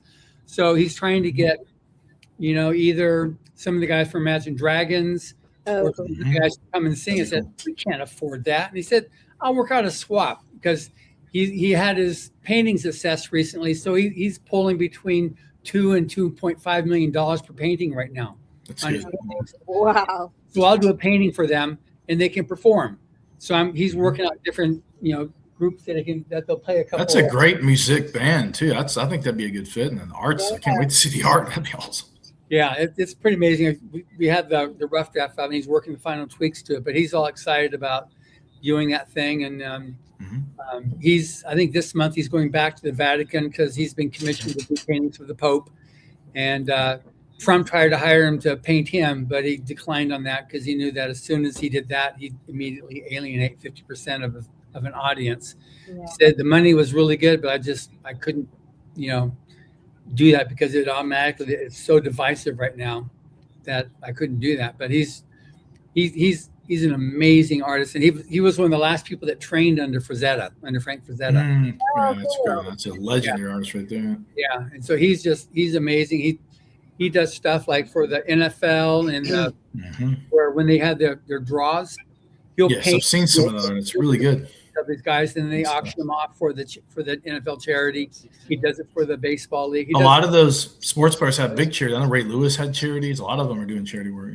Yeah, so he paints for them, and then they auction the stuff off. And he's also in training. He's supposed to be this year going into space on NASA to commission to paint 32 paintings of Earth and space while weightless. And, so he's like the real next gen Robert McCall, but literally going to space. Yeah. Yeah. It's crazy. He's amazing. All set to take the cover of Mission Earth with him because he painted that. He's got all kinds of stuff he wants to do. He's such a fan of Hubbard as an author, and just the legacy of Writers and Illustrators of the Future. He just absolutely is over the moon about, because there's nothing else is like that. You can't. It's free to enter, and since it's blind judge. Last year we had winners from 8 countries. We've already got winners from several countries coming in, European, and we've got, so there'll be another probably 8 to 10 countries this year with winners that we fly in. We have no idea who the winners are until the judges say number 655 and 1,230. Once the numbers come in, then we find out what names they are. So we know what country, nationality, ethnic, and all that stuff after they've done the judging, because all the judges see is the art or a story and a number. So that works out really good. Yeah, I like the blind judging. Yeah. So hopefully you're going to make it again next year, Owen, because it's going to be. Yeah, I'll be down there, man. I should be there. That's a blast. All right, blast. If y'all got anything y'all going to give away this year, you got to send it, because I'm fixing to give this whole section to be gone in about 2 weeks. Good. So, it's already every so often I clear them all that. So whatever I'm keeping goes on the shelf over there with the autograph stuff and everything else, except for the classic encyclopedias in the back. We got an alien skull back there, I see, from Roswell or something. That's awesome. That's no say. That is a replica of the one Lloyd Pye had. I met him in a long time ago. He took me out for Thai food. I need to ring off now. I need to head out to the airport to pick up my speaker. So nice seeing you. John, be safe. I'll text you later on with the numbers from both shows. Yeah, thank you very much, Joe. And nice seeing you again, Owen. And then I'll send you an email so we can connect up also in San Diego next week or 2 weeks, I guess it is. And then if you guys haven't done it yet, get your copy from Books.io of Battlefield Earth book or audiobook. It's an amazing story. Joe can talk about it. So can Owen. So can Sheila. In fact, that's a great idea. Yeah. Quill, we can talk about Battlefield Earth while I head out to the airport. Nice seeing you guys. Safe travels, John. Be safe, John. Okay, bye-bye. Be safe. I need to hop off too, guys. So I was. Yeah, somebody was trying to get you her posters earlier. Somebody kept asking about her posters behind her. Oh yeah. Feel free to share my email. I'm just Sheila at book.io. So happy to help any authors out there get you published, get up on our website, and get money. That's the point. Yeah, help you keep writing, help you keep creating. So thank you, Joe. Really nice to meet you, Owen. Nice to meet you too, Sheila. Hope you have a beautiful evening. You too, guys. Thank you so much for having me again, Joe. Appreciate it. Hope we'll see you out at Writers next year. Yes. I would love to. All right. You should. Yes. I try to get out every year. Go work press. Give me something to do in April. Nice. So keep me in trouble. Happy to. Jesse Lee, now that picture that back there that you can't actually see, that's a Frank Frazetta. Yes, it's a classic too. Yes. Signed, numbered. It's actually this picture right here, I believe. It is. Yes. The Battlefield Earth cover, it looks like. Yeah, I believe that's a picture right there. It was a gift a long time ago. Yeah. It sits back there. Usually there's light on it, but it's not today for some reason. I see the little pink lights lit up underneath it. Yeah. That's what it takes. All right, guys. I will see you next time, and hopefully see you in person soon. Okay. Safe journey. See you. So what you do? A podcast, radio show? What you want? Both? We do a little bit of everything and beyond. I'm actually working with my good buddy Chris McCauley. He's a sci-fi, fantasy, horror, everything. We're working on developing a Dracula project and film and other things, comic books, games. Do podcasting. I've been doing podcasting radio for 20 years, roughly coming up on this next year or so. Run SciFiction.com, which is like a literature media news publishing platform. We have a team of international writers that write about all the goodies, everything from sci-fi, anime, cyberpunk, video games, you name it, space. We do a lot of authors. We do a lot of science fiction authors too. We do. We do a lot of authors in general because we handle. Currently, we're running 45 shows. So so that's 45 live shows. It's not anything that's syndicated or anything along those lines. But that's cool. Those they vary in topic. Like the show coming up after this is called The Chat. The Chat is it was an accident. Mm-hmm. And it's a non-topic show. There's no topic involved. It's like That's Seinfeld cool. for chat. So it's a lot of times people will send us in stuff. Or we'll have stuff like last night. We host News on Flipside from 9 p.m. to 1 a.m. That's a news show. So sometimes we'll start out with just hardcore news, no opinion, just the news. And then usually the second hour will either be some satire or there'll be some opinion on the news. And then depending on, because the last couple of weeks it's actually been slow news cycles. There hasn't been much going on, especially for a 4-hour news show. So we've been getting a lot of clips in and a lot of other stuff. And then, of course, we'll slip in some stuff like Bill Maher or John Fetter, or the Kennedy stuff, or the baby news network people. Baby news, like AI stuff. They put shit up. I mean, they just. I mean, some of the satire they do is just hilariously funny, and somehow or another, and they're being fairly rude to Joe Biden, but it's still funny as hell. It's there's a guy on there that you need to, if you ever want to find some funny stuff. There's two guys, the Barney McFly and the Doc Brown. There's a guy, I think his page is it's like Wilford Brimley, like the Ghostbusters are catching the ghost of Wilford Brimley, and it's like he'll be on Larry King and have a sugar rush and blast on diabetes, and it'll come to the wall. Right. That's channel. So Dr. Beatus, I believe, is his channel. Yes, that's the name of the channel. Yeah. Yes, camera, turn off already. We had some weird anomaly. So a couple of weeks ago, about 2 weeks ago, we had a lightning bolt hit in the backyard about 8 feet from where the camera was. Freaked the camera started working again. Last week, I have this massive ponderosa pine in my backyard, right next to the bayou where I live.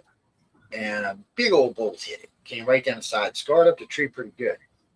Didn't split it, but scarred it up, and it killed the wisteria underneath it, just turned it all black. But it also tripped the cameras.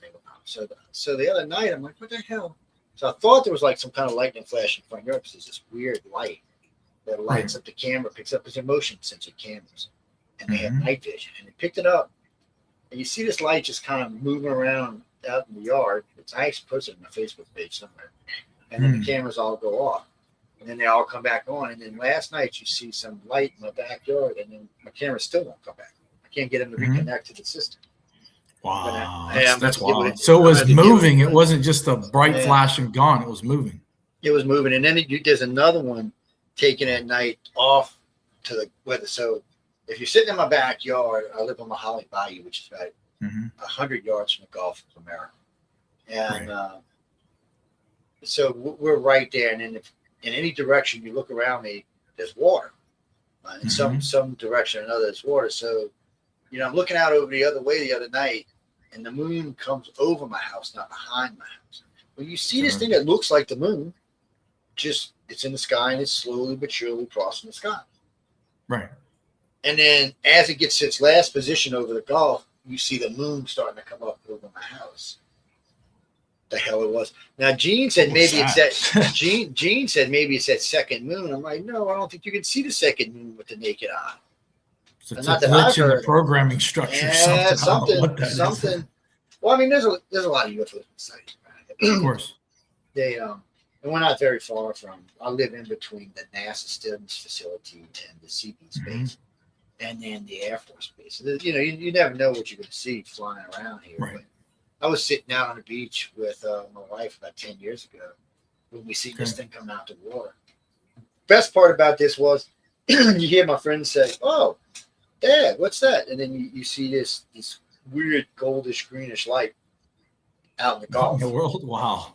And you start seeing it push out of the water, and I'm like, well, I think I've seen something like this before. And it comes up, it gets out the water about 100 feet. It's obviously a saucer. You're sitting there, we're all sitting there watching it. Under some kind of something.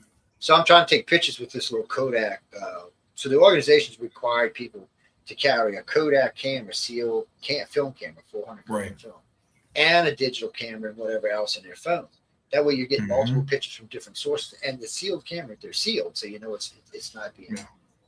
Well, nothing came out. I mean, it was all blurry, but nothing we didn't expect. But the best part was about 150 yards behind us was 2 state troopers parked like this, chit-chatting. And they seen it come over the car. They freaked out. I mean, they flipped out hardcore. And just recently, I had one of them on the show because he finally retired. Okay. So he was willing to come out and talk about what he saw. He said, I'm not sure. He said, all I can tell you for sure is it's not anything from this planet. And this event was a good 20 years ago. That was 20. And that's pre all this digital and AI. And that's this could have been really something that we don't know what it is. But so and we've got good footage out of places like Gulf Breeze, Florida, and there's a lot of UFO sightings. So there's a case down there. I was on an investigation. My wife and I went down. This is like in the late 90s. We go down there. We go have dinner with this couple that telling us about their contact. Like, wow, okay, it was crazy stuff. And so midnight we leave. We were at the restaurant. We had dinner. We had some pictures taken, stuff like that. We had one of those people walk around with the camera, took some pictures. Right. Anyway, we get back to the hotel. Man, 6:30 in the phone in the hotel room phone's ringing. Not my cell, but the hotel. I'm like, what the hell? Who the hell? I answer, and this woman's just screaming at the top of her lungs. Like, what the hell? You got to get over here. You got to get over here. Something happened. I'm like, so my wife's like, what? I said, I don't know. We get up dressed. We get over there. And I walk in. I'm like, what's the matter? And I look up at her husband. He's got a beard like this. I mean, like this. Full beard. He was clean shaven the night before. She's got hair on her leg this long. Now, we've got pictures of her. She's clean shaven. Nice legs, walking around in her dress. Obviously no hair anywhere. Both of them. So I had them go see a doctor. And the doctor said that can't have happened. So they showed the doctor the pictures from him because lucky for us, the pictures were time stamped. Okay. So date and time stamp. So he was like, well, how can that? So the doctor's looking up spontaneous hair growth like it's a thing or something. No one could come up with an answer. So he decided to send him to a specialist. And the specialist said, well, I would figure your beard looks like 4 to 5 weeks worth of hair. She said her legs looks like 3 to 5 weeks worth of hair. So where were they? They were time dilation or something. They were pulled out of time. So a long time ago, iCar broke something that really pissed off the community bad. I remember George Moore asked me about it. So we had realized something, that the amount of missing time cases were going away. There just wasn't very many missing time cases. And we couldn't figure out, well, what the hell? Are they stopping taking people? And memories seem to be disappearing. I'm like, so on an off-shot weird case, this woman, a contactee, was pregnant. She used to drive back and forth to work every day, right? So she's going to work in the morning. And every morning she used to stop at 8:30 in the morning and get this cheesy chili cheese dog, right? I'm thinking, when she described it, it sounded like someone would probably kill one of us, man. Right. It was a big foot long, full of onions and shit. I'm like, girl, really? Loaded. She's like, yeah, every morning, Joe, for like 5 months. Every morning. I'm like, God, help you people around you. So anyway, long story short, so she calls me up one afternoon. She said, man, I had one of them chili dogs. It was fat. I'm like, how can you should create a chili dog? And this is like a couple of years later. She said, no, you're missing the point. I'm like, what do you mean? She said, Jeff, placed me close for 2 years. Wow. She said, how can I have had this So after that, I started looking into other cases we had because organization. We have 144,000 investigated cases. That's cases that we consider that probably are real. That's not how many organizations actually investigated, but at one time we had more than 1,000 people. Separate cases, right? Yeah, and we had a lot of investigators. We still do have at least 150 investigators. At one point, we had over 1,000. That's cool. And so we really were looking into this. So I stumbled across another case, Gulf Breeze, Florida. Okay. Couple staying at a hotel down there. Leaves their hotel right at 11:15, goes and stops at the local 7-Eleven, goes in, gets their junk, goes and parks their car on the beach, goes out to the beach, has some weird experience, goes on, right? Okay. Right. So no big deal. So they find a ticket in their car, and the ticket says 10 to 10. And she's like, there's no way, Joe. We were still at the hotel. So I called the hotel. The hotel said, yeah, they were in their room. You can look at the video. We went, looked at the video, and they were in, and the car was there, and they were there. It's like, okay. So I called the dispatch for Gulf Breeze, and County, I forgot the name of the county. And they said, oh, no. The timestamp says it was 10 minutes to 10 when the car was parked. Whoa. He said, no, we have it on camera. Yeah, he says, we have it on camera. So I'm like, well, that just it can't be. So I went and talked to the witnesses, and the people at 7-Eleven remember seeing the people there at 11 o'clock. Oh, wow. They said they were there at 11 o'clock. And the people at the front desk remember seeing you see him get in the car and leave and go there at that time. But yet the cops got the car in video there at 10:10, and then we got lucky in a corner. The cop pulled the corner. Police came going into the park, and lo and behold, at about 15 minutes at 10, there was their car entering the park. Wow. So at that very moment, I stopped it, pulled it, called the hotel, pulled it, and the car was gone. But the car was never gone for more than about 4 minutes. Wow. That's all on video. You've got all that documented. That's all documented. Wow. It was, so, and something's with that, man. That's another. He's like, so what happened? I said, it sounds like with the case with the hair, it sounds like they pulled him out of time, did their thing, and then put him back within 5 or 10 minutes of the time they took him. And I said, I think they started doing that because I think they realized that researchers figured out missing time is an abduction. Cover memories are easy to break. So the next thing we found out is they quit doing cover memories. And we couldn't figure out what they were doing. Well, they're doing looped memories. And this was slick. I got to give them credit for this. They realized that we were retrieving cover memories. So what they decided to do was they picked something that you considered mundane. Like when you get up and brush your teeth. 7-Eleven or what? You drive to work every day. Whatever it is, just something you're not going to question. So when they take you now, that's the memory they give you. And you don't question it. Unless there's a glitch in the memory, which is the only reason we find out, because every now and then they screw up and there's a glitch. There's no way of knowing. You just, as far as your brain's concerned, nothing happened. So now we know. It also helped prove to us that in the old days, when they used to say they seen owls, deers, and stuff, those were cover memories. Those weren't cover memories. Those were trigger memories. And we realize that because in today's world, they still have trigger memories. Even though they're using this sophisticated way of hiding the memory now, they still leave something for the person to question. So it'll trigger the memory. Right. So if they didn't want you to remember, they wouldn't trigger it. Right. What about I just for instance, say you're sitting in a parking lot and then you see somebody come out of a building that looks like your buddy or whoever, and then they get in the car and drive off, and then literally maybe a minute, 2 minutes later, you see the same person walk out that you're waiting for, your buddy, and they get in the car like, wait a second, you want to, what is that? Just curious. Yeah, see, that's more than likely somebody who had been taken. And that, and you're seeing the beginning. The person that was watching it, seeing all that. Yeah. So you're seeing the beginning of what happened, and then you're seeing the end of what happened. You just happened to have been in the spot where they decided to take him and put him back in. So they use the same location. So if they would have chose two different locations, you would have never noticed. But by using the same location, and there's probably a reason why. He was probably there for something earlier. So that's probably why they used that location, because he's not going to question it. Yeah, he's just. What do you think the motive is for plucking out of time for some objective, or what would be the objective? Basically, they take us out of time now so that it's harder for research. So the amount of abduction researchers in the field has dropped by 60%. So when I got in this field, you said the word abduction, you got hated on. Okay.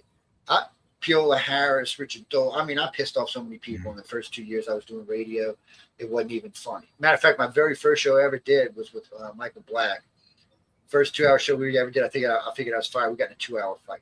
First show I ever did. And I mean, it was a knockdown, drag out fight. It was over the golf breeze, whatchamacallit, Ed Walters videos. That happened. That's the ones back like in the 90s, right? With the UFOs. Yeah, the ones where you get the UFOs, and he tried to say like 5 years later, some kid came out with a paper mache UFO out of the attic. I'm like, I remember that. I said, don't be a dumbass. He's like, what do you mean? I said, ain't no paper mache. I said, first I'm a contractor. Somebody went up in that attic. If there was a UFO in there, somebody would have brought it down a long time ago, man. Right. And I said, since then, the house has been up for sale. God knows how many people have been in that attic. So what are you telling me? Nobody saw the UFO, and then all of a sudden this kid was playing it and found it. I said, that's bullshit. I said, but Golf Breeze has been lucky because we were there on vacation. We went on a 12-day vacation. And the first day we were there, Unsolved Mysteries was there along with Robert Stack. I remember that. Yeah. And they were out there. They were staying at the same hotel with us, but they had a big group out there, and they had the mayor and police chief and a bunch of other groups out there. And they got on the fishing pier that night, and something came out of the back bay, glowing green, cruising on the water. It came under the fishing pier where we went under the main bridge, and then went under the train trestle, went out about 200 yards, lifted out of the water, and just sat there. And these golden balls like this size were just dripping off the bottom. It looked like liquid metal just dripping. Wow. I couldn't tell you what. So why is it always gold? It seems like you said the gold is I don't know.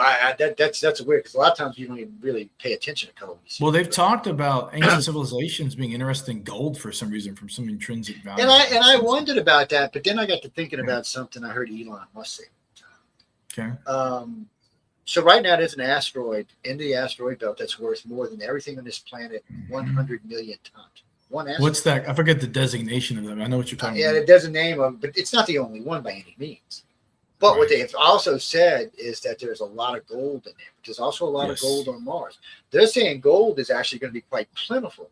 So why would an alien race come here to get it? Well, we do have an atmosphere, so that's a plus. But according to the Sumerians, whoever came couldn't breathe the atmosphere. They built domed white cities so they could live there. Right.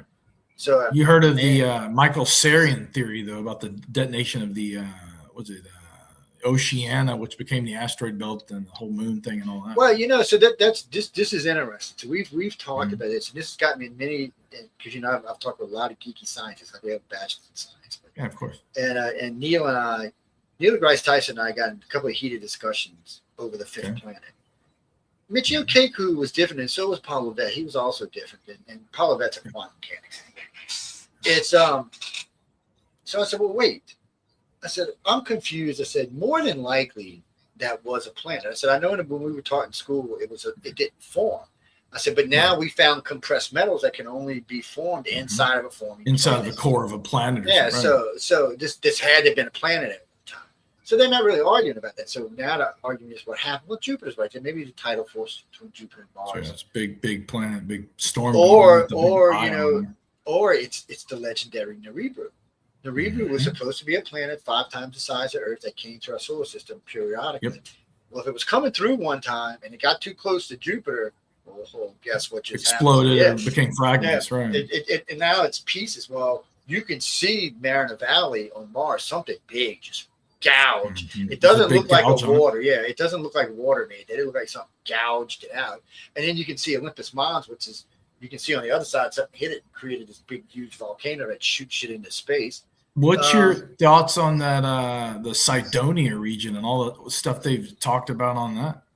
Well, I've been doing aging craters for Mars for like 25 years, and I started with SETI. So SETI started. I got SETI runs on all the station computers now with hundreds of millions of hours now. It's amazing. Search for extraterrestrial intelligence with those big dishes and all that. But they also hook you up with NASA, who asks you to do stuff like aging craters and finding things on the surfaces and stuff like that. So NASA sends you a bunch of JPL and Milan photos and sends you the software to go through it.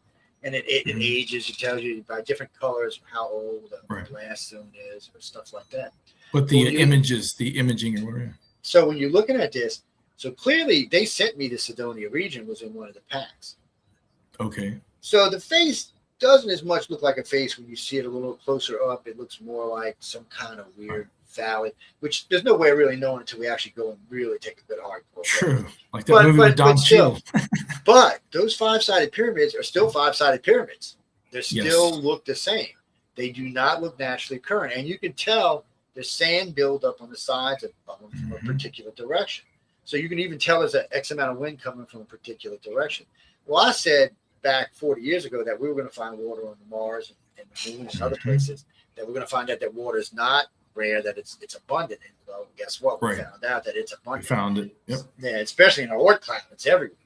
But we know it's on Mars now. We know there's liquid water on Mars. And we're pretty sure there's going to be some type of life on Mars. Those gas, those microbial or something. Yeah. Well, no, it's going to be more than that because they have found methane and oxygen plumes, big ones. So it suggests that something underground. Maybe there's an underground pond, underground stream. Maybe there's some amoebas living there. Maybe there's some rudimentary plant vegetation with some insects or crabs or something living in, and it's dying. And when vegetation dies, it creates methane. Right. Methane pockets up. When it gets to a hole, it pushes out. But really, that's about the only thing that creates methane is rotten vegetation, or rotten food. But it's usually something that was alive that is now dead that creates methane. So, and then having oxygen and methane suggests that, it's more than likely something's alive. And not only is something's alive, but it's more along our biological systems. And then there's another weird anomaly that humans and psychologists hate to talk about. So Earth has a 23 3/4 hour day. Mars has a 24 1/4 hour day. I got a question. Why is your biological clock set to 24 1/4 hour days when you live on a planet with a 23 3/4 hour day? Maybe we're not from Earth. So, and the optimal body temperature for humans to live in would have been found on Mars 55 million years ago.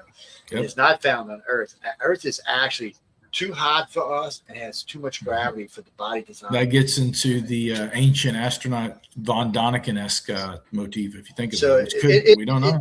It's more than likely, and this is sheer speculation, but more than likely what happened was a long time ago, there was probably a colony here, maybe a reptilian colony, something else, because we know about the map of the creator, the Pravda map.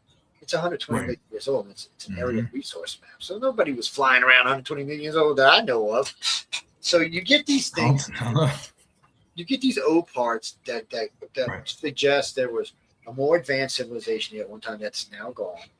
Recently, we found a total of 5 cities now that date back 15,000 years. That's double what man's supposed to have been.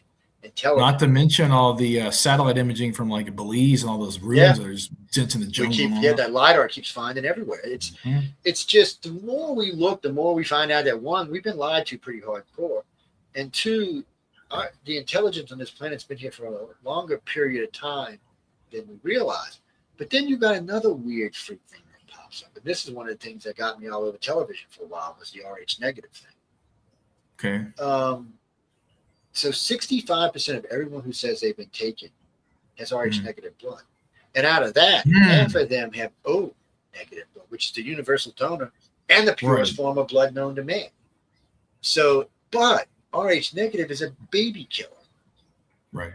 So Mother Nature wouldn't have created this.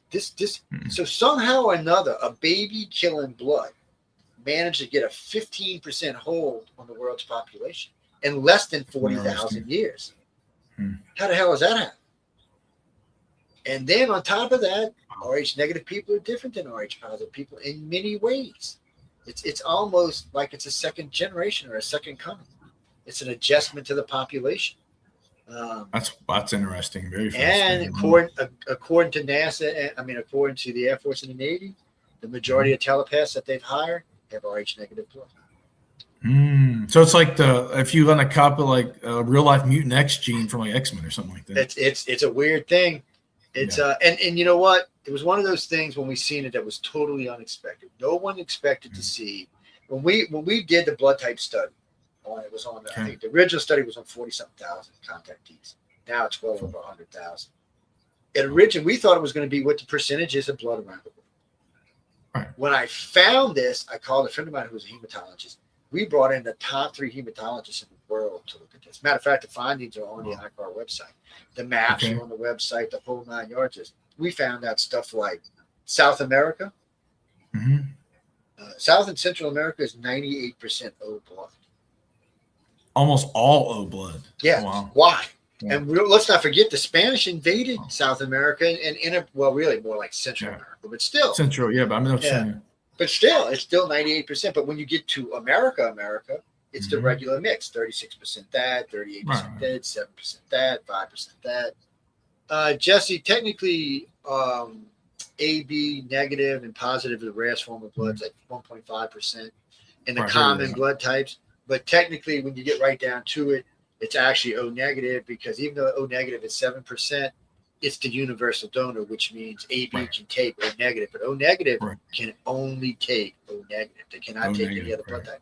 But while I'm saying that, there are other weird blood types out there that they don't talk about much, because most of them go extinct before they ever get to anywhere. Like what's the weirdest one you've come across in the blood types? They've got the golden blood, they've got the red blood, but most of them wear themselves out before they get it. They had found one that was very, very rare.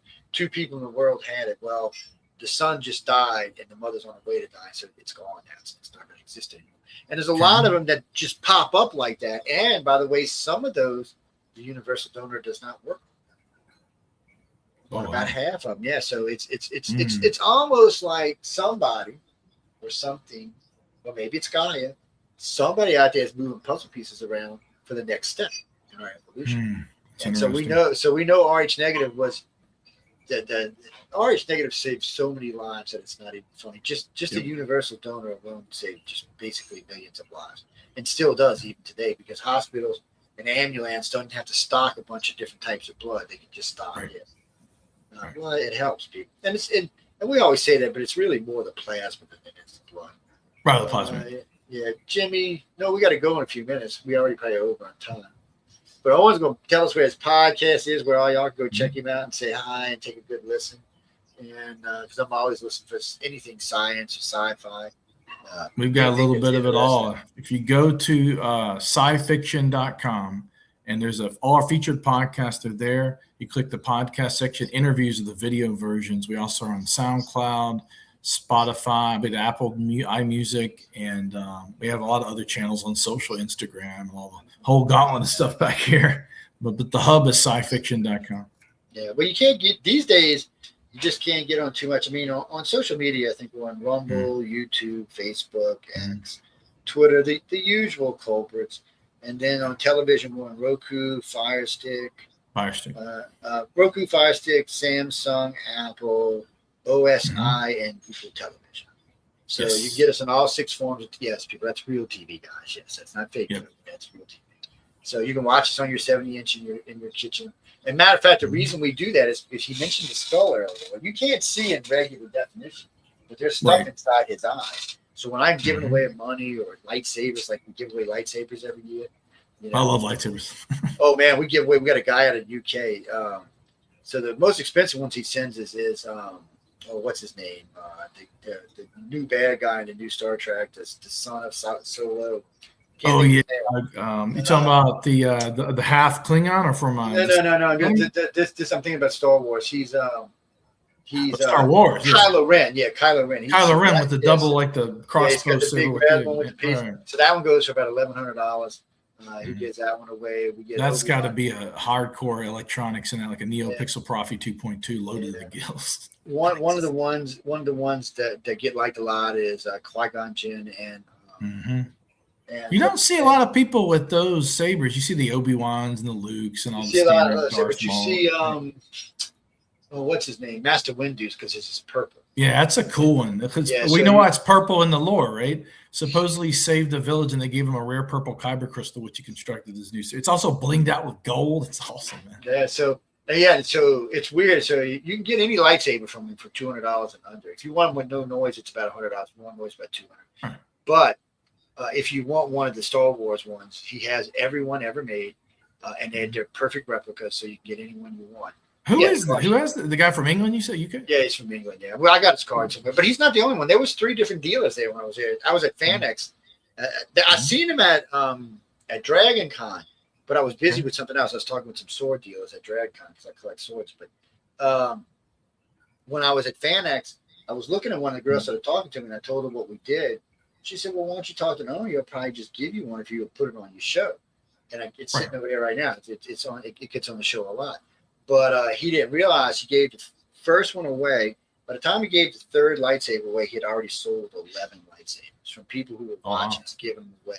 Because what was happening was like the one lady, she got the Kylo Ren, and then she decided she wanted what's her name, what's her name's thing, Ahsoka or the good girl in Star Wars. Ahsoka.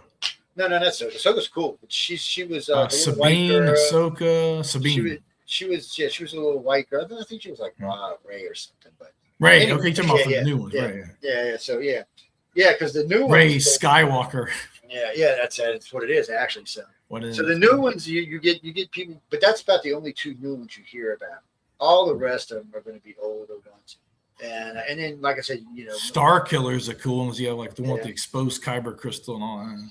They got some cool ones. But I mean, he gives away about 30 of them a year. With his last year, I think he gave away about almost 40. Balin Skulls, the late Ray Stevenson saber was a really cool one. The weathered version. It's a simple saber, but it looks really cool. Yeah, we gave away a bat a while back, and the guy says, "Is it real?" I said, "Yeah, it's real." I said, "It even comes with a warning and a disclaimer." He's like, "What?" I'm like, "Yeah." I said, "Well, cut your fingers off, dude."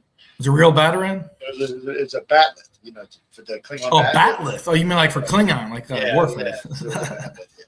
And it was nice. It was all done, and I think that one was done in 440 surgical stainless steel. So that's serious stuff. And, I got different knives made, different things. I got some Damascus. Was it a cutlery company made the ones like the daggers like that? They made a limited one back in the 90s. You could get it was a cutlery knife that had, if you flip the switch, the little blades like the Klingon goes out like that.